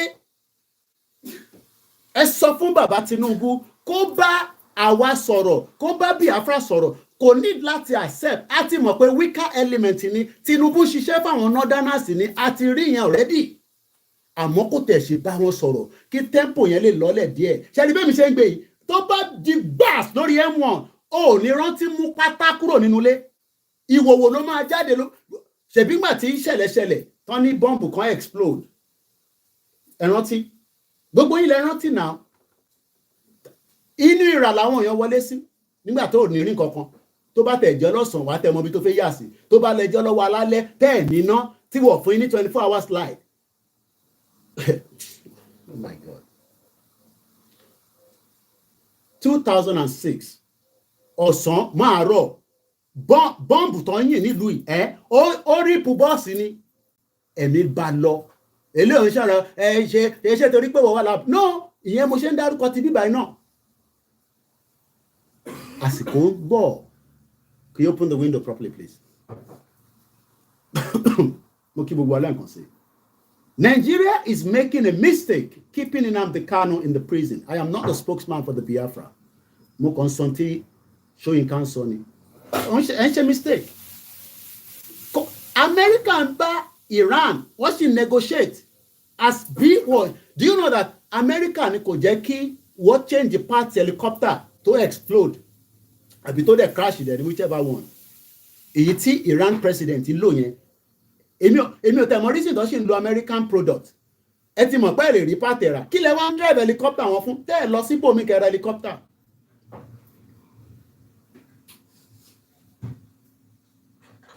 So some are blaming America because láti 1979 after the Iranian revolution tó bá mọ̀ tán pè bẹ́ẹ̀ go and Google it.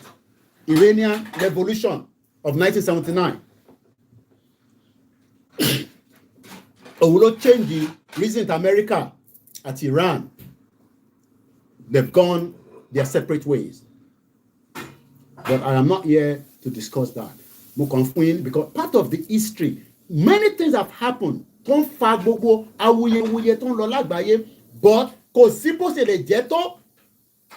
Ṣé mọ̀ pé America ṣì ń bá Russia sọ̀rọ̀, even though pé wọ́n bára wọn jà. There are still places that wọ́n ṣì ń bára wọn sọ̀rọ̀ ní United Nations Security Council. So kí Tinubu máa rò pé enemy ni Nnamdi Kanu sí Nigeria. You have to open room for dialogue. Dialogue ni gbogbo nǹkan láti kọ́kọ́ fi bẹ̀rẹ̀. Tí dialogue ò bá lọ bó ṣe jẹ́ kó lọ ló máa ń fa yánpọnyánrin ló máa di orí gbòs lórí M1. So we hope that this government kò ní ṣe the same mistake tí Buhari ṣe. A lè ní ẹ̀bọ̀ ìgbà tí Buhari wà bẹ́ẹ̀ àwọn ọmọ Igbo ṣe kankan àmọ́ plan wọn. We don't know it. But we know that things will change. So let's read a little bit before we go into the conversation. Professor Wole Soyinka, Nnamdi Kanu was extraordinarily rendition to Nigeria from Nairobi ní June 2021. Tó bá di June 2021, June 2024, 22, 23, 24, á di ọdún mẹ́ta.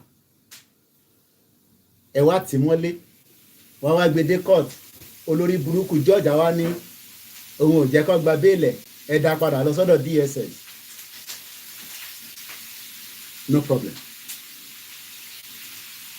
Mo kí gbogbo ẹni tẹ́ ń darapọ̀ mọ́ wa. Mo kí ọmọdé, mo kí àgbàlagbà. Mo júbà àwọn tó láyé tó lọ́run.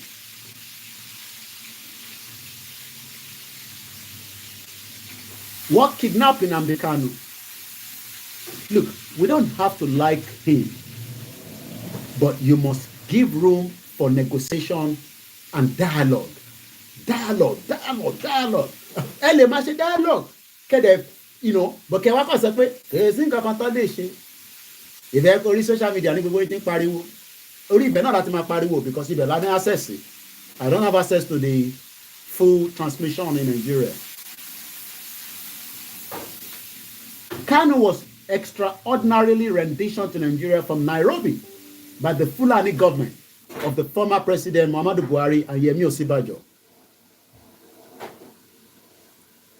with the help of the Kenya government. Nobel laureate Professor Soyinka has said it is a mistake. Àṣìṣe, Ọlọ́run má jẹ́ àṣàṣe. Téèyàn bá ti ń ṣe nǹkan tó bá ti di pé ó ti ń ṣe àṣìṣe, nǹkan mi ti débẹ̀ nìyẹn. But èmi ń gbàdúrà pé gbogbo ohun tí ó máa jẹ́ àṣìṣe fún ìjọba yìí tí ìran Yorùbá máa fi lè bọ́, òun ni kó máa ṣẹlẹ̀ sí wọn. Kí nǹkan má dọ́gba fún wọn, kó má ní any reason láti gbọ́ra wọn yé. Wọ́n sì ń gbọ́ra wọn yé nísìn. Wọ́n ń gbọ́ra wọn yé ló ń change national anthem pẹ̀lú gbogbo rògbòdìyàn tó ń lọ Nàìjíríà. National anthem ló kàn wọ́n. Torí pé kò tí ì débẹ̀. Nobel laureate Professor Wole Soyinka has said it is a mistake for the Nigerian government, ìjọba Nigeria, to keep the leader of the indigenous people of Biafra, and they are not terrorists. Okay? Nnamdi Kanu in prison. In a recent interview with the Noble Nigeria, the literary icon stressed that Nnamdi Kanu had the right to pursue his cause for a separate nation of Biafra. Ìwọ tó lọ school. Ìwọ náà ni. Ìwọ tó ń wò mí. Yorùbá nation wọ́n lẹ́ ń fẹ́. Ṣùgbọ́n kan tí ọ̀jọ̀gbọ́n sọ. Ọ̀jọ̀gbọ́n ní Professor Wole Soyinka. Ó kàwé ju bàbá àti ìyá ẹ̀ lọ náà. Ó gbọ́ nǹkan tó sọ. Orí tí mo gbé glasses mi síwájú báyìí. Ọ̀jọ̀gbọ́n sọ̀rọ̀. Òmùgọ̀ ń sọ pé Koiki Yorùbá nation wọ́n lẹ́ ń fẹ́. Ó ní ẹ̀tọ́ ẹ̀ ni ló ń béèrè fún Biafra. Ẹ̀tọ́ wa là ń béèrè fún Yorùbá nation.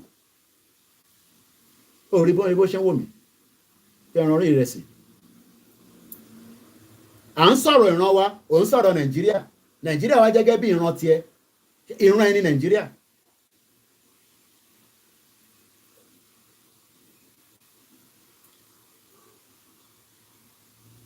Ọ̀jọ̀gbọ́n Wole Soyinka sọ pé ẹ̀tọ́ Nnamdi Kanu ni ìtò ń pẹ̀síù yẹn kò ń ṣòwò nìkan pépà tèmi lélẹ́yìí. Àyàn ara London kúkú ń ka pépà tára outside London. Àwọn lè má ka pépà, journalist ni wá, agbọ́dọ̀ mọ̀ tó ń lọ. Mo ti sọ fún láàárọ̀, òun lélẹ́yìí. SMP wọ́n ní leader àwọn Scotland National Party. Ó ní election July 4 yìí tó ń bọ̀ ní UK àti ní England àti ní Scotland àti ní Wales ó máa dá lórí independent àwọn ará Scotland. Ìtọ́ ẹ̀ka àwọn Yorùbá politician máa ṣe nìyẹn o. Bọ̀ jẹgúrú jẹra olè wọn. Jàkàrà ní díjẹ̀kọ́ lọ́hùn. Tara wọn nìkan lọ́mọ̀. Kò ń ṣe tara wọn nìkan lọ́mọ̀ ní Yàyà Bello. Ṣèbójú ló ka mọ́ la fi mọ̀ ní. Kò ń ṣe ni ló ti ń sanwó school bẹ́ẹ̀. Ó yọ $720,000 ní the same state tó ti pa Tolúlọpọ̀ Rótilé. I'm sure pé tá a bá dé Ìjùnún local government ní Kogi níbi tárábìnrin ti wá tí a mọ̀ sí the flying officer. Mo ti sọ̀rọ̀ ẹ̀ láàárọ̀ ìkọjá kọ́lọ́mbà túbọ̀ tẹ̀sáfẹ́fẹ́ rí kó foríjì àṣìṣe kó parẹ́. Òkú ẹ̀ gbọ́dọ̀ sùn. Gbogbo ẹni tó bá lọ́wọ́ nídìí ikú Tolúlọpọ̀ Rótilé ní Nàìjíríà ó gbọ́dọ̀ mú òkú yìí ó gbọ́dọ̀ disturb wọn tí Nàìjíríà máa fi lọ. Ní state ẹ̀ ni gọ́vnà kan wá yọ $720,000 ó dẹ̀ lọ jù sí school fáwọn ọmọ tiẹ̀. But kò kan ayé náà. Ìdí nǹkan tó máa sọ fún mi nìyẹn. Koiki yẹn òun ló máa kọ́kọ́ jí owó ni. Òrò múgọ̀. Orí bí wọ́n ṣe ń ronú.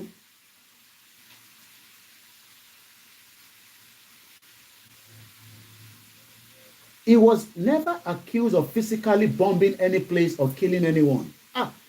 Ọ̀jọ̀gbọ́n ni Wole Soyinka. Koiki àwọn Biafra yẹn má jẹ́ ká ní kankan ṣe pẹ̀lú wọn. Ọ̀jọ̀gbọ́n ti sọ̀rọ̀ nísìn. Ó ní kò sí evidence kankan pé Nnamdi Kanu ó bomb anywhere àbó pààyàn. Àwọn wo ló ń pààyàn Nàìjíríà lẹ́nu? Ẹ bá ń fi sínú comment section. Mo kí gbogbo ẹ̀yin ìyá wa tẹ̀ ń wọlé lọ́tùn lọ́sẹ̀. Ẹ má bínú pàlẹ́ máa dárúkọ torí àsìkò. Because this program is not going to be long. Probably another half an hour then we might do another one if I have the strength later tonight. Dá mi lóhùn. Mo ní àwọn wo ni criminal tó ń pààyàn, àwọn pààyàn, àwọn wo ni ní Nàìjíríà lénìí? Ẹ bá ń fi sí comment section. Wọ́n náà àwọn Fúlàní. Kò wọ́n á ṣe Fúlàní nìkan. The government as well is a killer. The Nigerian government is a killer government. Oh, ní láti máa bí mi pé evidence ìdá. We know that the Fulanis are part of it, but the government itself is a killer government. You just have to look around you. Ìwọ tó wà Nàìjíríà nísìn, kò wo ẹ̀gbẹ́, wo wájú, wo ẹ̀yìn, wo ẹ̀gbẹ́, and see if what I'm saying relate. Tó bá relate, just throw it in the bin. The separatist leader has been detained by the Department of State Service since it was brought to Nigeria under kidnap and rendition in June 2021. And is facing charges related to broadcasts alleged to have been made. Ṣé bí broadcast yẹn lèmi ṣe nísìn? Mo ń ṣe broadcast nísìn kọ́ wá ní gbogbo tí Koiki ń sọ ní London yẹn terrorism act ní láti bo síbo. Ní tó jẹ́ ẹ̀tọ́ ènìyàn ń béèrè. How? Báwo ni ṣe mo ti ní kẹ́ lọ pààyàn? Ṣé mo ní kẹ́ lọ bomb anywhere? Ṣé mo ní kẹ́ lọ destroy anything? No. À ń béèrè ẹ̀tọ́ wa, à ń ṣe rally, à ń pín flyer. Fúlàní ń gbébọn, wọ́n ń wọlé, wọ́n ń pa wá, wọ́n ń yọ wá lọ́wọ́. Bàbá yẹn ní ọwọ́ méjèèjì ló ti gé, mo lè fọwọ́ jẹun mọ́. Kọ́lọ́n bá wà pẹ̀lú bàbá òun. So let's move swiftly because of the time.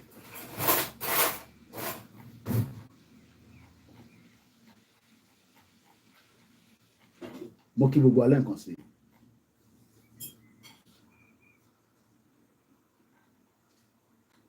À ń sọ̀rọ̀ nípa DNA wa láàárọ̀ yìí.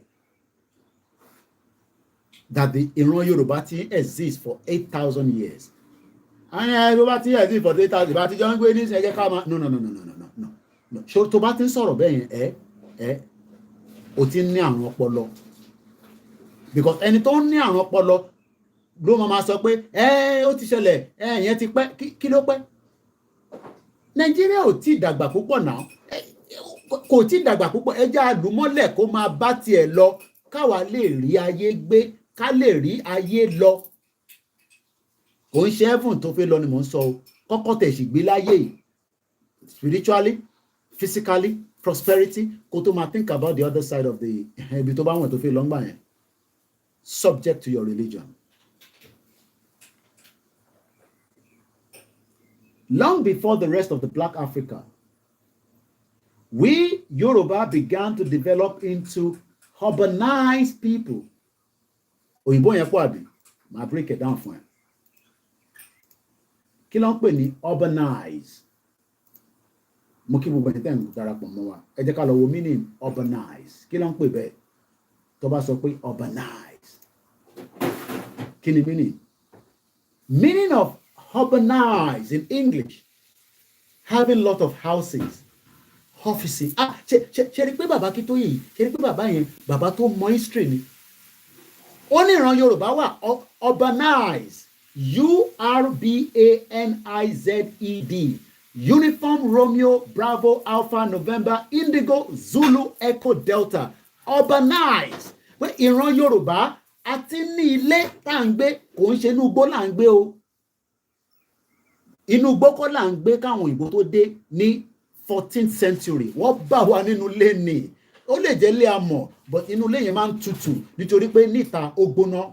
Ó mọ̀ pé tó bá jáde ìta máa gbóná, but tó bá wọnú ilé pẹ̀lú àwọn igi ọ̀pẹ nǹkan tó máa fi ń kọ́ àwọn ilé yẹn. Mo kí ọ̀gbẹ́ni Bobby, brother mi, ẹ kú iṣẹ́ takuntakun sà. A gbọ́dọ̀ kí mídíà. Tí mídíà bá sọ ẹ lò síyàn, èèyàn gbọ́dọ̀ kí wọn. Ẹ̀yin tó kù kò ń ṣe pa àfojú pa yín rẹ́, àsìkò ni kò jẹ́ ká máa dárúkọ. And when we are serious like this, kò ń ṣe pa àkín serious ní gbogbo. Start mentioning names can distract the program. Urbanize àti ń dágbé káwọn òyìnbó tó dé, the Europeans in 14th century. Àti nílé, àti ní factories, àti ní offices. Having a lot of people who live and work in the cities and towns. Ẹ wo bí gbogbo city wa ṣe rí lẹ́nìí. Ẹ wo bí gbogbo agbègbè towns wa ṣe rí. Mo níṣẹ́ àwọn àti wà civilized bẹ́ẹ̀ ni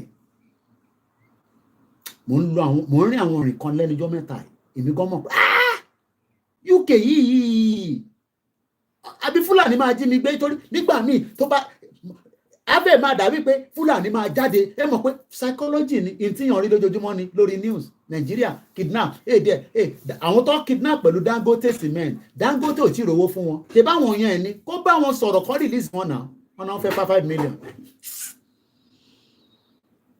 ìyẹn dé àwọn rural area ṣe bẹ́ẹ̀ rí àwọn fídíò kéékèèké tá à ń jù sí lórí short wa ìyẹn máa béèrè pé orí wo làwa gbé wáyé títí wọ́n rí báyìí títí wọ́n rí báyìí orí kan náà lájọ gbé wá àmọ́ àwọn ni wọ́n da ìrìn àjò tí wọ́n rú kí má ní tiwa àwa ní ká tutù ká dá padà ẹ̀kọ́ ìkìtà bá wá dá padà yẹn àwọn ọ̀làjọ máa ṣèjọba kò ní ṣe àwọn the same corrupt people oh come on má máa sọ̀rọ̀ bí ọ̀dẹ̀ náà má máa sọ̀rọ̀ bẹ́ẹ̀ tó ní làákàyè jẹ́ kó change the Nigerian constitution gan lẹ́ni kó wá rí bóyá àwọn olóṣèlú yẹn kí a sọ ń ta fẹ́ nínú constitution yẹn bóyá agbára tó nílé ní bóyá wá ní wà á rí bó olóṣèlú mi abroad máa relocate lọ. owó ọ̀fẹ́ jẹ́ kẹ́ àwọn ní the amendment of the constitution ní gbogbo tó ń lọ ní Nàìjíríà wọ́n ń ṣe bill fún national anthem. You can see that country àrùn ọpọlọ ń bẹ níbẹ̀. Ẹ má bínú pé mo ní dárúkọ sẹ́ẹ̀ mo ní àrùn ọpọlọ ń bẹ ní Nàìjíríà lọ́wọ́lọ́wọ́ Nàìjíríà ti wà ní coma ní rí ẹni engineer àbí doctor tó máa revive ẹ̀ padà ó gbọ́dọ̀ wọlé ní láṣẹ Èdùmàrè ó ti mẹ́ẹ̀mí tó pọ̀ lọ ó ti bayé jẹ́ kò sí nǹkan kan tó ràn pẹ̀lú ilẹ̀ tá à ń sọ pé ilẹ̀ wa yẹn gangan àmọ́ orúkọ tó ń pè ní Nàìjíríà yẹn àdánwò ìbànújẹ́ ni. And it is time we let it go. I am not here to convince you. In tó máa convince ẹ, ó ń súnmọ́ bọ̀ díẹ̀díẹ̀ ni. Ìgbà tó mú àwa nígbàyà báyìí, làwa náà rí pé àsìkò tó ká kúrò. Kò tí mú wọn nígbàyà. Tó bá mú ẹ ní ìgbàyà, tó wà lábroad. Léèní, rẹ́rẹ́ ń rún nílùú yìí. Àwọn ọmọ Nàìjíríà tó ṣẹ̀ ń dé tó jẹ́ ọmọ Yorùbá, ẹ jọ̀ọ́ ẹ ṣe sùúrù díẹ̀. Má fọmọ sínú ilé jáde.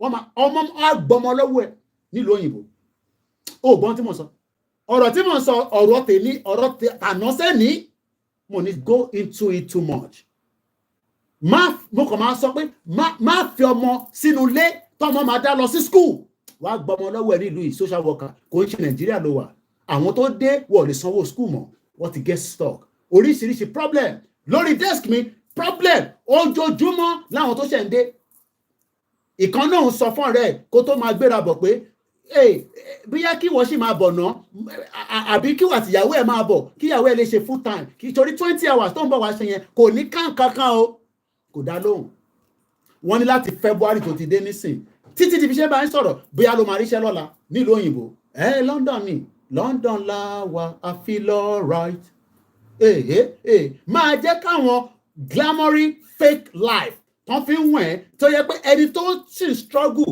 á lọ dúró sẹ́gbẹ̀ẹ́ Mercedes á máa ya picture á máa upload èmi ò ní kó má wá UK o tó bá rí ọ̀nà máa bọ̀ àjọ máa gbénú ẹni àníṣe ní ilẹ̀ wa ilẹ̀ ọlọ́ra ni ilẹ̀ tó ní gbogbo nǹkan tẹ́lẹ̀dùmarè fún gbogbo ọmọ Yorùbá láti máa jẹ mùdùmùdù bẹ̀ àwọn kan wá ń dàjẹ́ wọ́n wá ní àwa civilized ìyá mi kan wọ́n ní àwọn Fúlàní are devil tàbá rí nǹkan mi tó ju devil lọ òun lè ká pè wọ́n mo kí ọ̀gbẹ́ni Bobby lẹ́ẹ̀kan sí mo kí gbogbo ẹ̀yin àgbàlagbà mo kí ẹ̀yin silent listeners mo kí gbogbo àwọn ọba tó ń gbọ́ wa.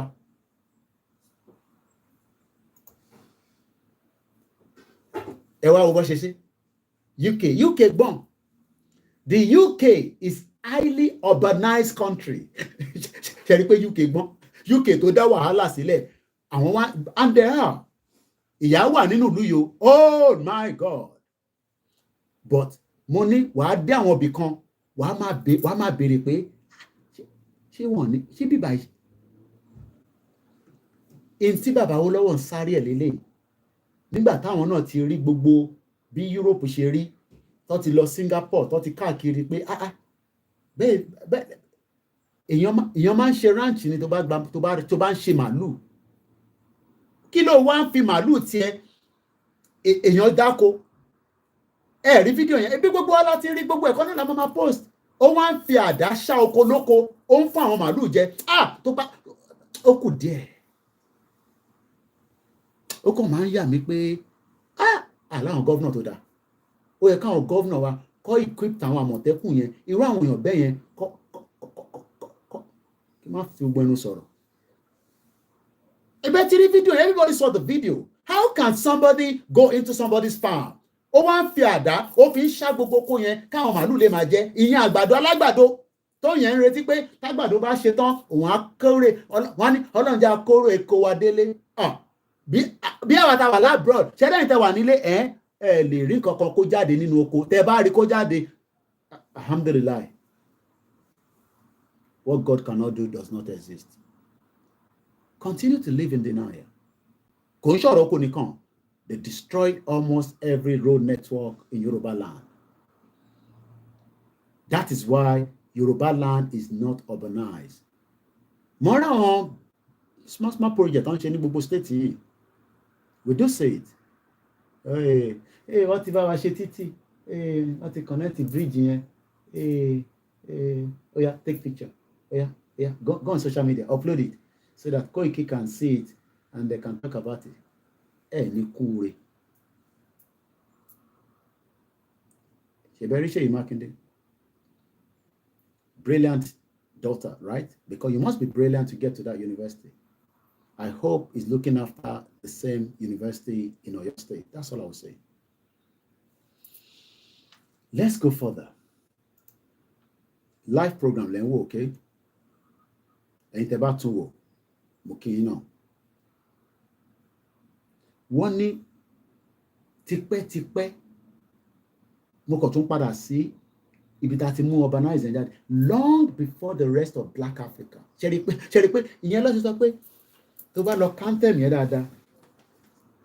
Ọmọ Oòduà dìde bọ́ sípò ẹ̀tọ́ rẹ̀. Ṣé lè ta wà ní Nàìjíríà la fẹ́ bọ́ sínú òpó ẹ̀tọ́ rẹ̀? They play. Mo máa ń wo program kan lórí Mókè brother mi mọ́lẹ̀ náà pé Táíwò ní àdánà. Kí àwọn yẹn ó máa ń ṣe match àwọn tó ń wá ọkọ àti ìyàwó. Gbogbo wọn tó bá bẹ̀rẹ̀, what are you doing? Content creator.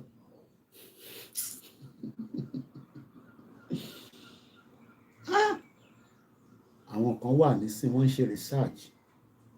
Wọ́n ti lọ́ọ̀kì wọn sínú ibì kan bí oṣù mẹ́fà ló máa fi wà ń bẹ̀. Wọ́n test, wọ́n ṣe services, wọ́n ṣe big massive project research oríṣiríṣi nǹkan tó bá gbélé báyìí lè ṣe máa work. Àwọn wá ní ọmọ Oòduà dìde bọ́ sípò ẹ̀tọ́ rẹ̀. Ẹ̀tọ́ wo? Níbo ló ti fẹ́ bọ́ sí nínú Nàìjíríà? A country that is so backwards.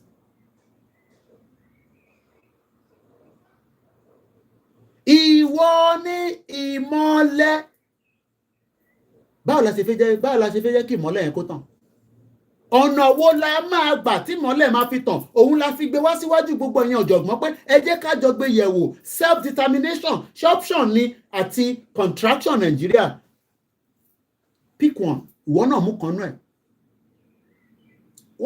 Ṣé bí kan tántẹ̀mù wá sọ nìyẹn? Ọmọ Oòduà dìde bọ́ sípò ẹ̀tọ́ rẹ̀. Ìwọ ni ìmọ́lẹ̀ ògo adúláwọ̀. Nígbà tá Kérédolú máa sick, wọ́n gbé sí Ondo General Hospital. Wọ́n rù lọ sí Germany pé Ọlọ́run níjọ́ ó kú sí Nàìjíríà. Ó ṣe kí ni ó padà lọ náà ni.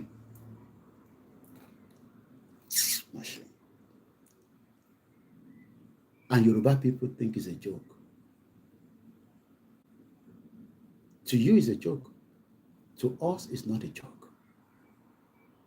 It's a matter that is in the chest of some of us. Báwo la ṣe ògo adúláwọ̀ yìí ọ̀nà wo ló máa gbà tó máa fi mọ̀ wá? Ṣé nínú Nàìjíríà? Oh yes. When I started the program, one dárúkọ girl kan, I'm not going to mention her name. even though she's a public figure. Koiki ṣó ti rí arábìnrin yẹn pẹ̀lú ọba yín. Bọ́ kò ń ṣọmọ Yorùbá. Nàìjíríà ni òun tẹ̀ tó wá jẹ́ British Nigeria. Àkọ́kọ́ claim méjèèjì yẹn kó tó máa claim Yorùbá.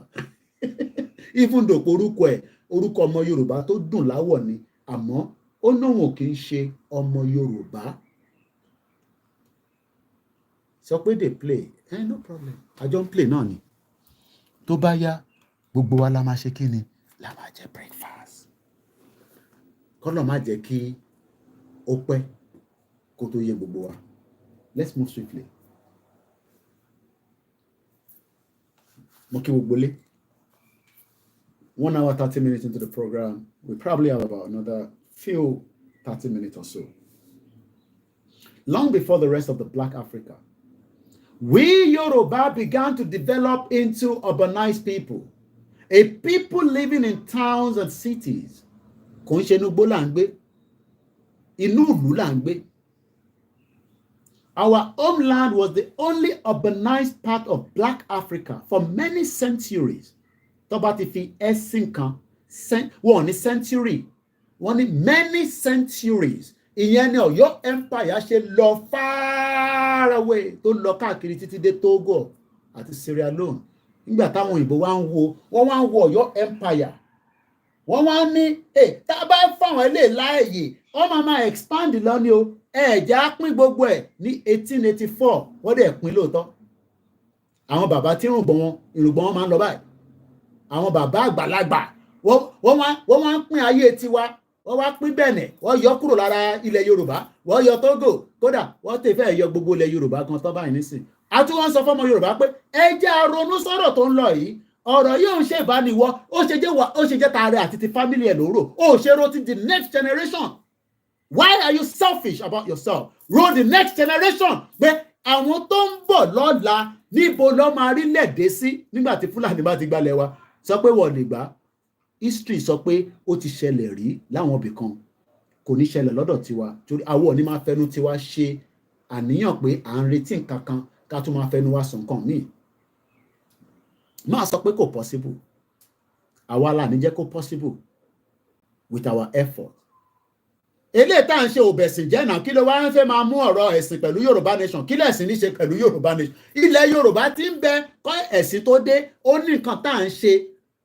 Ní kẹ́ lọ ṣe is not by force. Kò sẹ́ni tó ní kó lọ máa dífá, máa lọ sọ́dọ̀ babaláwo. Mo ní kó lọ sọ́dọ̀ babaláwo ni. So kí ló wá mú ọ̀rọ̀ Yorùbá nation àtẹ̀sìn? Kí nìyẹn ní ṣe pẹ̀lú ẹ̀? Kí lẹ̀sìn ní ṣe pẹ̀lú nǹkan tá gbé dání? À ń bèèrè ẹ̀tọ́, ò ń sọ̀rọ̀ ẹ̀sìn. Mo kí gbogbo lílẹ̀ nǹkan sí. At 3:45 is a live transmission. Orúkọ tèmi ló ń pè ní Ọláyọmí. Mo ní màá ṣàlàyé, màá pín Nàìjíríà sí pieces pẹ̀lú àwọn àlàyé tí màá ṣe fún ẹ. Ìwọ gan wàá délé, wàá máa bìyàwó ẹ pé ṣé Nàìjíríà yìí ṣé country ní ṣá? Ìwọ máa bí àwọn tẹjọ wà ní beer parlour, àwọn tẹjọ ń ṣe fàájì, tẹ́ lọ sí club lálẹ́, máa bí wọ́n pé ṣé Nàìjíríà ṣe country ni? Ní ọlọ́pàá ń fa steering mọ́ citizen lọ́wọ́ àti citizen àtọlọ́pàá. Mo ní gbogbo yín, you are mad people all over the place. Bomb bastard. Can you imagine that? Ọlọ́pàá ó ń gba steering mọ́ driver lọ́wọ́ lórí motorway. Ṣe ayé wá.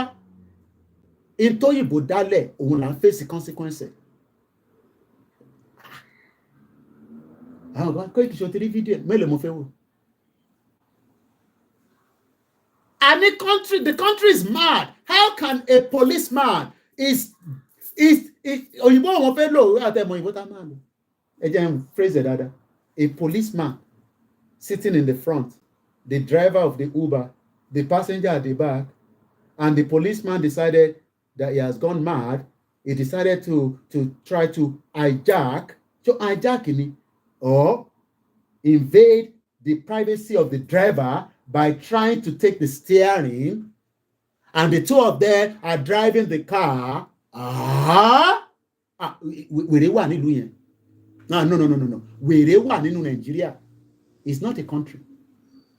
Ìyẹn ò ṣe country mọ́. But kò àwa ló máa ń jọ lójú àwa tá wà labroad. Ẹ̀yin tẹ́ wà nílé, ẹ ti wà normalized to that nonsense nítorí pé omi tó ń mu kò ń ṣe pipe borne water omi tí Ọlọ́run ló mọ ibi ilé ìgbẹ́ tó gbà wọlé kó tó di pé ó dé ọ̀dọ̀ tiẹ̀. So to you is nothing. Àwọn máa wo fídíò yẹn báyìí. Àwọn òyìnbó á máa analyse fídíò yẹn pé there is madness somewhere. There is madness because okay, agree pé ọlọ́pàá yẹn sọ pé bí ṣe gbọ́ tell him let's go police station then he's carrying me somewhere. Ẹ jẹ́ kó máa gbé ẹ lọ náà kó dẹ̀ pé àwọn ọlọ́pàá mi pé wèrè Uber yóò dúró fún ẹ kó dẹ̀ pa lọ́nà. It's as simple as that. Ọjọ́ wa ń du steering mọ́ra wọn lọ́wọ́ ọmọ Nàìjíríà dẹ̀ sọ pé it's normal. Koiki yẹn máa normal. Èyí tó ń rí nìyẹn ìyẹn normal o wèrè nítúwà o. Ọmọ tó gbé lẹ́yìn wa ó wá ní please I give you 2 million. Ọlọ́pàá ò tẹ̀ tó rówó mọ́ kó tẹ̀ sọ pé yes I will take 2 million. Ọlọ́pàá náà fẹ́ mo ṣe rí pé mo máa sọ pé wèrè wà nù Nàìjíríà wèrè times 10 ló wà ń bẹ̀.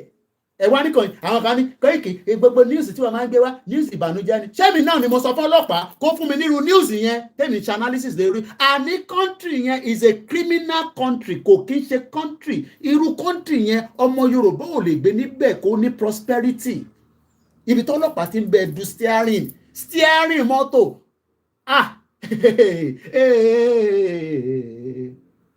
wàhálà bí àṣà zazu how did we get to all that? Ṣé bó ṣe train àwọn ọlọ́pàá náà nìyẹn? Because to you it's normal.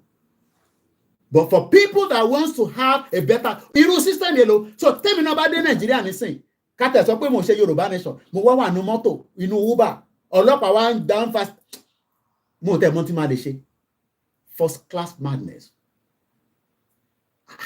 Mo kàn try láti figure out but ẹni tó wà Nàìjíríà normal ni Koiki normal nìyẹn ìyẹn kéré sí tá à ń rí and this is the reason why arákùnrin ṣe sọ pé ẹ jẹ́ ká play video yẹn bí kinní yóò bá ṣe é ṣe ẹ má ẹ ká force ara wa ẹ má ẹ kó dìgbà tá a bá para wa a fẹ́ para wa ẹ jẹ́ kó lukaluku máa lọ́nlọ ìtànfà yìí ẹ má ẹ kó di sùrùtù ẹ jẹ́ kó lukaluku máa lọ nílò ẹ lárákùnrin bá ní ó yá gbọ́n sókè.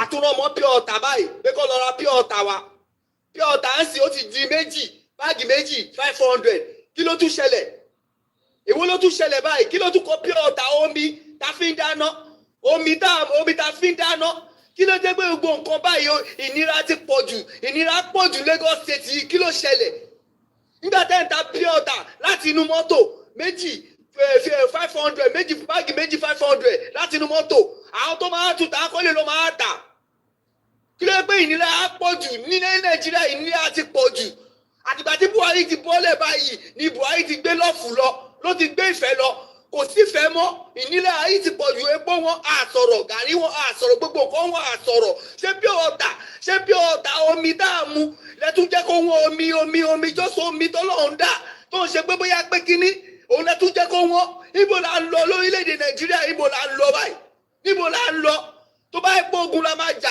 tí gbogbo wèrè yìí máa fi solve tó bá yẹ pé ogun la máa jà tí gbogbo ìyà tí àwọn mẹ̀kúnnù ń jẹ yìí táàfin ní jẹ mọ́ ẹ jẹ́ ká kúkú jagun ẹ tó bá máa kú kó kú ẹ tó bá máa yè kó yè ìnira àtẹ́ni wọn lára yóò ti pọ̀ jù ẹ̀yin nìkan lè gbádùn kí ló ṣẹlẹ̀ gan ṣé ilé gbé wáyé wọlé síbẹ̀ ni why we stop to be like this.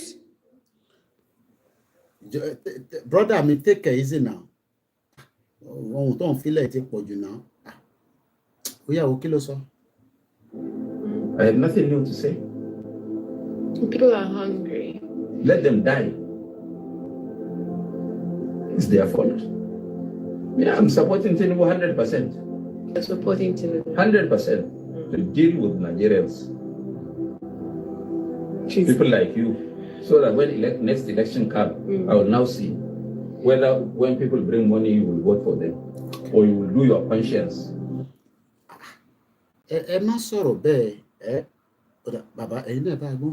Now being pushed to the fringes, talking about and believing and espousing the belief that Nigeria truly should be one.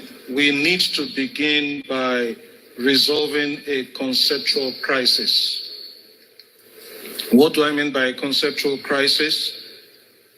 Quite often when we speak about Nigeria, we collapse the distinction between country, state, and nation. We tend to think that the three mean the same. We tend to think the three are synonyms. A country is a territory. From the Latin contra terra, the land that lies ahead of you. A country is a territory.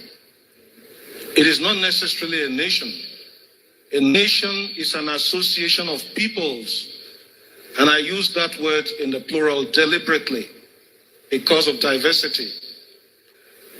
A nation is an association of peoples who identify their shared core values. And on the basis of their shared core values, they give themselves a constitution which will now establish institutions that make up the state.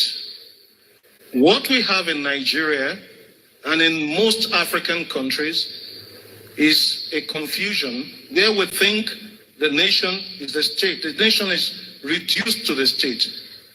We have a country quite all right by the fact that we live within a territory, even if that territory is not secure, as we all know. But we don't have a nation. We have institutions that make up the state. We collapse the nation into the state. If you look at our constitution, section 2 of the current constitution, and you don't find this in the 1963 constitution, it ascribes sovereignty not to the people but to the state. That is dangerous. That means the state has the last say on any question. That means the state is more powerful than the citizen. That is a recipe for impunity. Because as we all know, the state is the head of state, or the governor, or whoever represents them. Whatever they say, we all have to comply, whether they're right or wrong. So we don't have a democracy in the true sense of the word. Oh my God. And until we have that, until we build a nation, we can't even talk of unfinished greatness. And I have to make a critique of the title of Governor Fayemi's book. It presupposes that there is a project that is unfinished. I am saying we have not even started the project. Oh my God.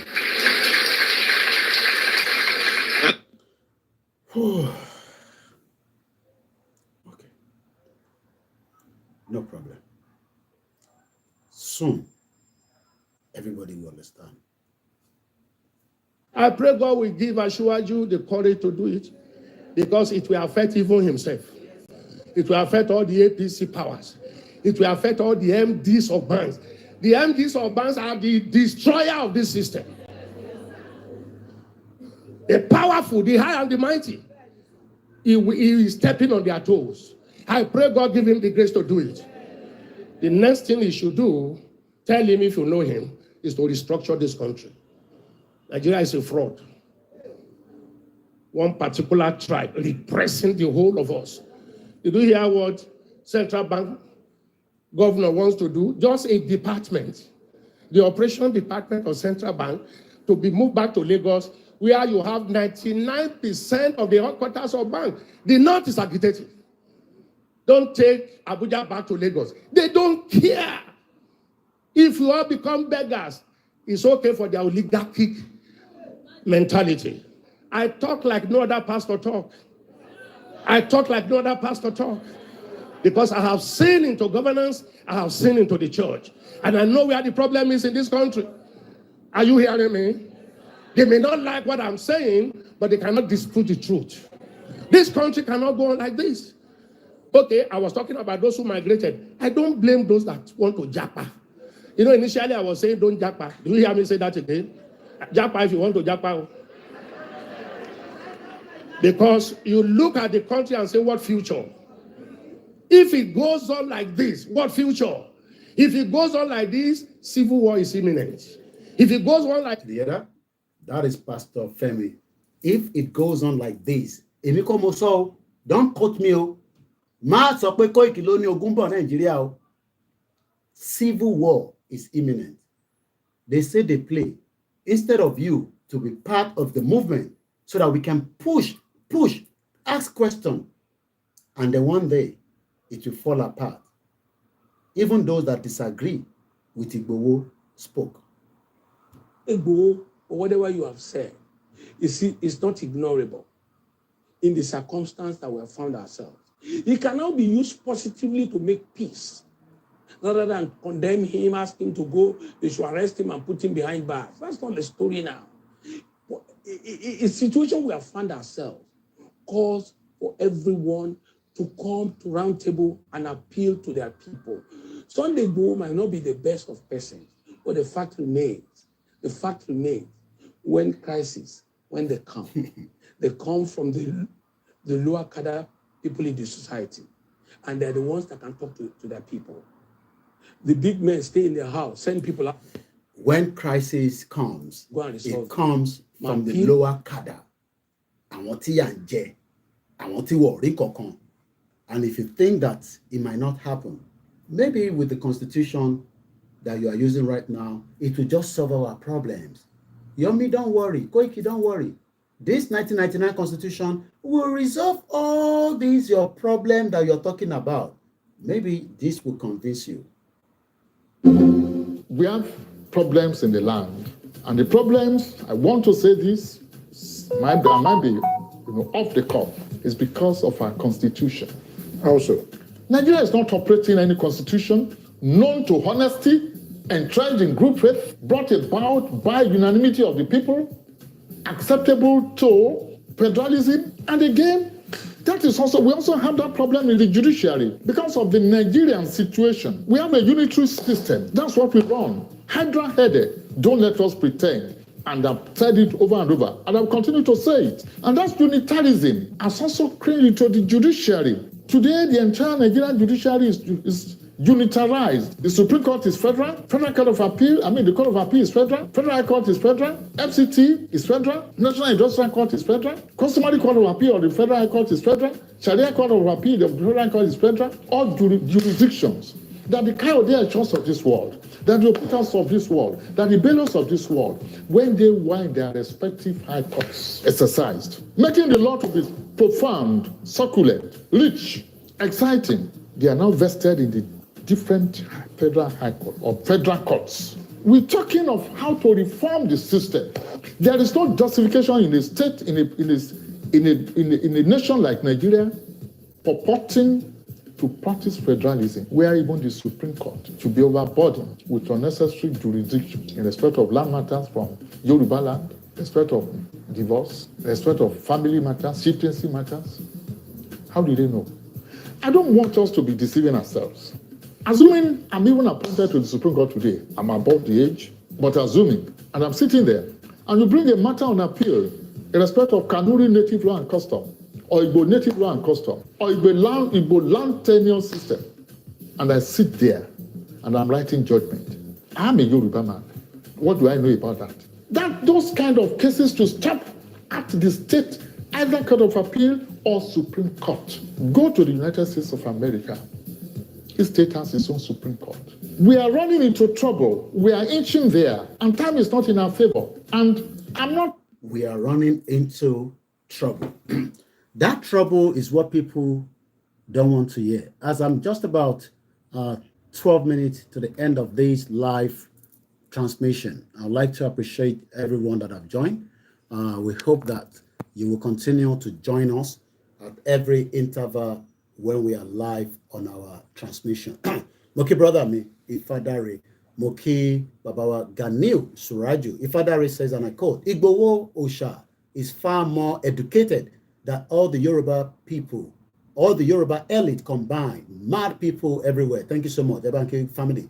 Mr. Tajuddin Alowole, criminal country called Nigeria, Ganil Suraju Alabi, Yawa Ogmotade Muibat, Salamu Alaikum. Grandma Leajai, good afternoon, White Lion. The Lord will continue to strengthen you in Jesus' name. Amen. Yoruba Nation are going back. Sunday Michael, good afternoon. Ganil Suraju again. Eko Wuro, Bugbomo Yoruba, Patapata, Moki sister wa show Koribe. Only well done, Baba mi Kennedy, the real king of Yoruba land, and one Olote. Mad people all over the place again by Kennedy. Comfort, Nikki says, amen. And me, Stone Cold, we bring the world closer to your doorstep. That is what Koikimedia does. Most importantly, you follow us. You would find news from different parts of the world, but this platform fully dedicated to the Yoruba people on the self-determination. Lawrence Olaleko said, good afternoon, Mr. Koiki. How is your family? Well, my family will be returning back from school, and I'm trying to wrap up because when they come in, you'll be hearing the sound of Omodua. I hope Omo Yoruba now, I'm in Lossi school, whether it's a public or private school, just like my own children have done as well. Moki, and Koikimedia backup team. Moki, our Taiwo Kike, Baoni, Qatar.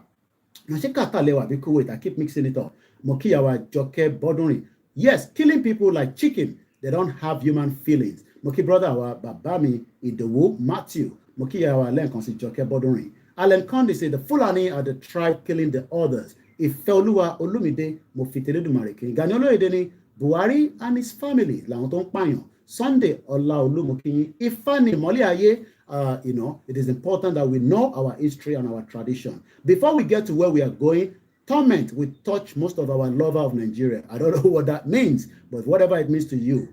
Mr. Jaye TV, Mofiti Eledumari, Mofikin Babami, Moki brother me, Moki Yawa Joke Bodunani. Poverty is real. Tobarije. Ma dúpẹ́ fọ́lọ́run mo kí ẹ̀yin tá wà lórí Twitter space gbogbo ẹ̀yin tá wà lórí Instagram mo kí yín Kenzie Abiola Fakpondani, mad people in the country, brother me Alan Condoni for 500 years is too far for my brother. Just 7 years to come our land will be gone. Britain and the Fulani are really planning. Mo kí Alan Condi lẹ́ǹkan and then let's appreciate Babawa Dennis Dayo Omitogun wọ́n ní no going back. Mo kí Lanre Jinadu mo kí sister wa Ìyálà Lùbáríkà Amdalat mo ní ọ̀rẹ́ mi kan Amdalat nígbà tá a wà ní Abẹ́òkúta grammar school. Mo kí gbogbo ọmọ Yorùbá nílé ẹ jẹ́ appreciate ẹ̀yin tẹ́ wà lórí YouTube ká tó máa lọ sí ilé. Mo kí ọ̀gbẹ́ni Bobby brother mi ẹ̀gbọ́n mi Iyọlá Adédoyin mo kí yín. Mo kí ìyàwó Elizabeth Ọ̀dẹ́lọ́lá wọ́n ní ẹ káàbọ̀ sórí ètò náà tí Yorùbá Nation no going back. Babátúndé Adéyẹmí ni well done White Lion. Ọmọ Odùduwà Media TV wọ́n ní àkó ètò Medtech Electrical ni good afternoon sir and well done for Yorùbá Nation. I am just playing my role and my role is not as important as yours. Everybody has a role to play. Ẹlòmíì just a small role ló máa play. Àwa máa fohùn síta. Mo kí cousin mi Lẹ́kan exclusive Bánkì àwọn family àti mọ̀mísí. Mo kí bàbá wa Kúnlé Shita ṣàlàáfíà ni àwọn aunty àti brothers mi náà wà nílé bá máa kí gbogbo wọn. Mo kí àmì Olúṣọlá Fatuashe Gbádébọ̀ Fìjàbí wọ́n sọ fún mi pé Koiki Gibraltar is a British territory. Gbogbo population wọn is just under 40,000. They have their own system of government, and we hope that one day we will have the same as well. Olawoyin Ibrahim wọ́n ní well done my bros White Lion. Ọlọ́run nìkan ni bọ́ọ̀sì gbogbo wa. I am just playing my part and history will remember me just as history continue to remember Awolowo. Nígbà tí Awolowo negotiate independent of Nigeria kò ṣe gbogbo èèyàn ló agree ló believe. Idris ni Mr. Koiki, have you seen Mike Ndaruko? She's a celebrity but let's just leave her alone. Mo ti rí picture yẹn tí bàbá ẹ̀ náà ti post. Bàbá mi Adésanwó Balógun wọ́n ní Zuma ìyẹn ni footballer tó lọ kíkì ológbò bí mo ti ṣe ṣàlàyé lẹ́ẹ̀kan. Flabby sọ pé okay again. Ṣẹ́gun Ọ̀nà, thank you so much once again. Tajudeen Ibrahim, Flabby also made us know that last week in Owerri, may their soul rest in peace, one lorry crushed 30 people. Mokiele Nkonsi, my cousin, big cousin, and he's doing very well. And I pray that many of you, as you're in Nigeria, until Nigeria will fall apart, the Lord will guide you and protect you. But you need the government to do that. And we hope Tinubu will do what it needs to do until whatever is going to happen. Capture Sport Mokiele Nkonsi, Mokiele Janet, Mokiele Nkonsi. Larry Lamina, thank you so much. Baba Moses, Capture Sport again, Adeshan Balogun. I'm just trying to cut as many names. Ogbeni Bobby, Ọmọ Odùduwà TV. Those are Saeed Jim Amuke, Mr. Moses. If I didn't mention your name, it's not deliberately. Tony Ages, As God, Kunle Shita. I run 2 YouTube channels. Ìyá mi náà wà lórí ètò mo kí wọn dáadáa. Ẹ bá ń kí gbogbo àwọn Nigerian Muslim Association. Next week Friday is my party. I don't have a party, it's just my birthday. Owó ni mo nílò àtàdúrà. Just say Koiki, èmi ti fi £10 síbẹ̀, mo ti bẹ́ẹ̀ fi £1 million so that èmi náà lè rówó lò. Oyè yín next week Friday. Don't ask for my age now. it's just my birthday. Moki, brother, me gbọ́ mi dáadáa. Wọ́n ní Yẹmí Fátókè mo kí ẹ. Mo kí our comfort Ológunjà, mo dẹ̀ kí our comfort Adélẹ́yẹ. Triple DRS, brother mi dáadáa, mo kí ẹ. Wọ́n ní well done, good afternoon. Mo kí gbogbo ẹni tẹ́ ṣe wà lẹ́nu iṣẹ́ ní gbogbo ibi tí ẹ wà nílẹ̀ Yorùbá tí a pè ní Nàìjíríà.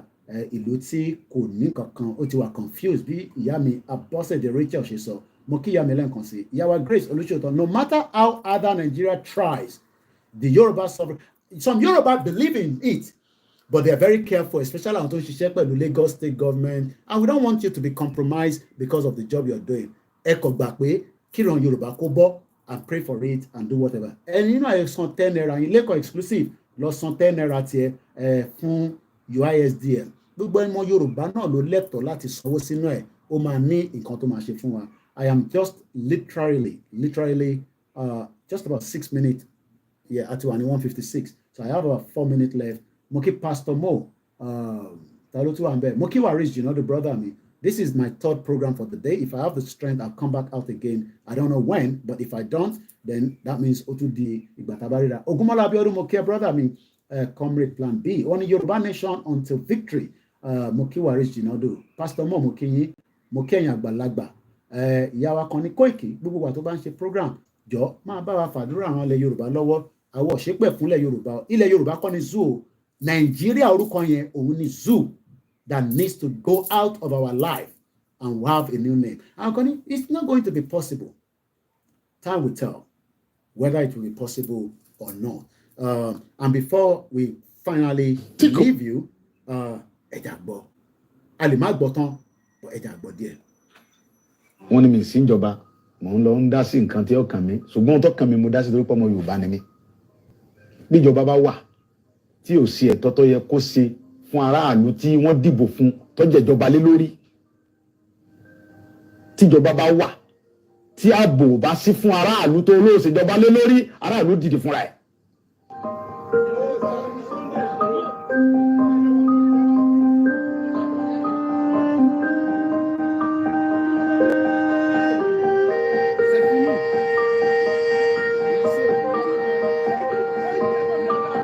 Kì í ṣe pé mo pàṣẹ àbí mo dédé pàṣẹ àbí mo kàn sọ kan tí ó wá látọkàn mi.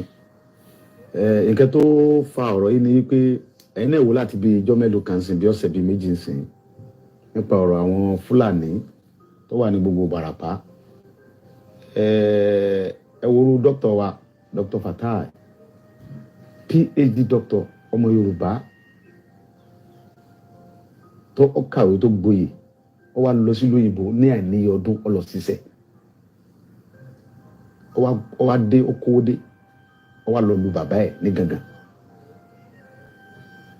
ó dá oko àgbàdo ẹ̀gẹ́ iṣu oríṣiríṣi nǹkan soya beans ó dẹ̀ gba ọmọ wa ní gangan bẹ́ẹ̀ náà sí bẹ̀rẹ̀ pẹ̀tẹ́ tó ń bá ṣiṣẹ́ Fúlàní wa jẹ oko ẹ̀ ó wá gbéra láti lọ bá àwọn Fúlàní yìí sọ̀rọ̀ láti lọ bá Sẹ́ríkì Fúlàní pé ẹ wá wo ohun tí àwọn ọmọ yín ṣe lórí oko mi kò yẹ kó rí báyìí lórí ilẹ̀ bàbá mi wọ́n dẹ̀ dé lókun bẹ̀ náà wọ́n dẹ̀ sàpà àìmọye yẹn bẹ́ẹ̀ tá a lè múrúkọ wọn làwọn Fúlàní yìí bẹ́ lórí tí wọ́n pa wọ́n jí àwọn kan gbé ẹni tó bá gbowó tó kéré lọ́wọ́ rẹ̀ wọ́n gba 7 million wọ́n gba 10 million wọ́n gba 11 million lórí ilẹ̀ bàbá wa ọ̀rọ̀ yẹn dùn mí ó bà mí lọ́kàn jẹ́ gan pé tá a bá torí pé tó Ọlọ́run gbà fáwa àwa ará àwọn ọmọ tí tẹ̀lé wa tó ń ṣààbò fún wa àwọn tí ọ̀lẹ́ni tí ó tẹ̀lé wọn kọ́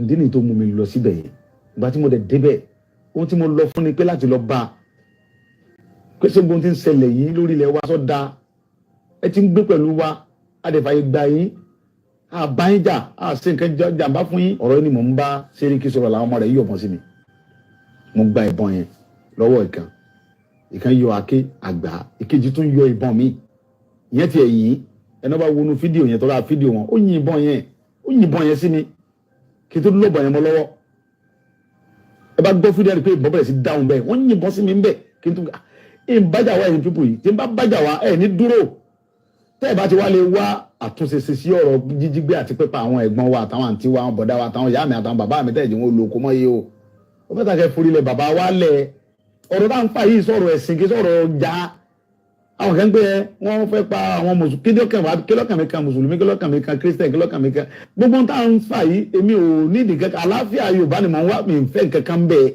wọ́n ń dúnkokò tọ́pọ̀ jù wọ́n ń dúnkokò ntọ́lọ́hún táwọn tí ń dúnkokò náà mọ̀ pé àwọn ń dúnkokò mọ́ mi ṣùgbọ́n ohun tí èyí jẹ́ kí ẹ̀rù bà mí ni pé ó ń bẹ nínú Bíbélì pé tíyẹn bá ń jà fún ẹ̀tọ́ ẹ̀ lórí nǹkan bàbá rẹ̀ tó bá kú síbẹ̀ kò sí nǹkan kan torí pé mo mọ̀ pé gbogbo nǹkan tó ń ṣe yẹn fúngbà díẹ̀ ni.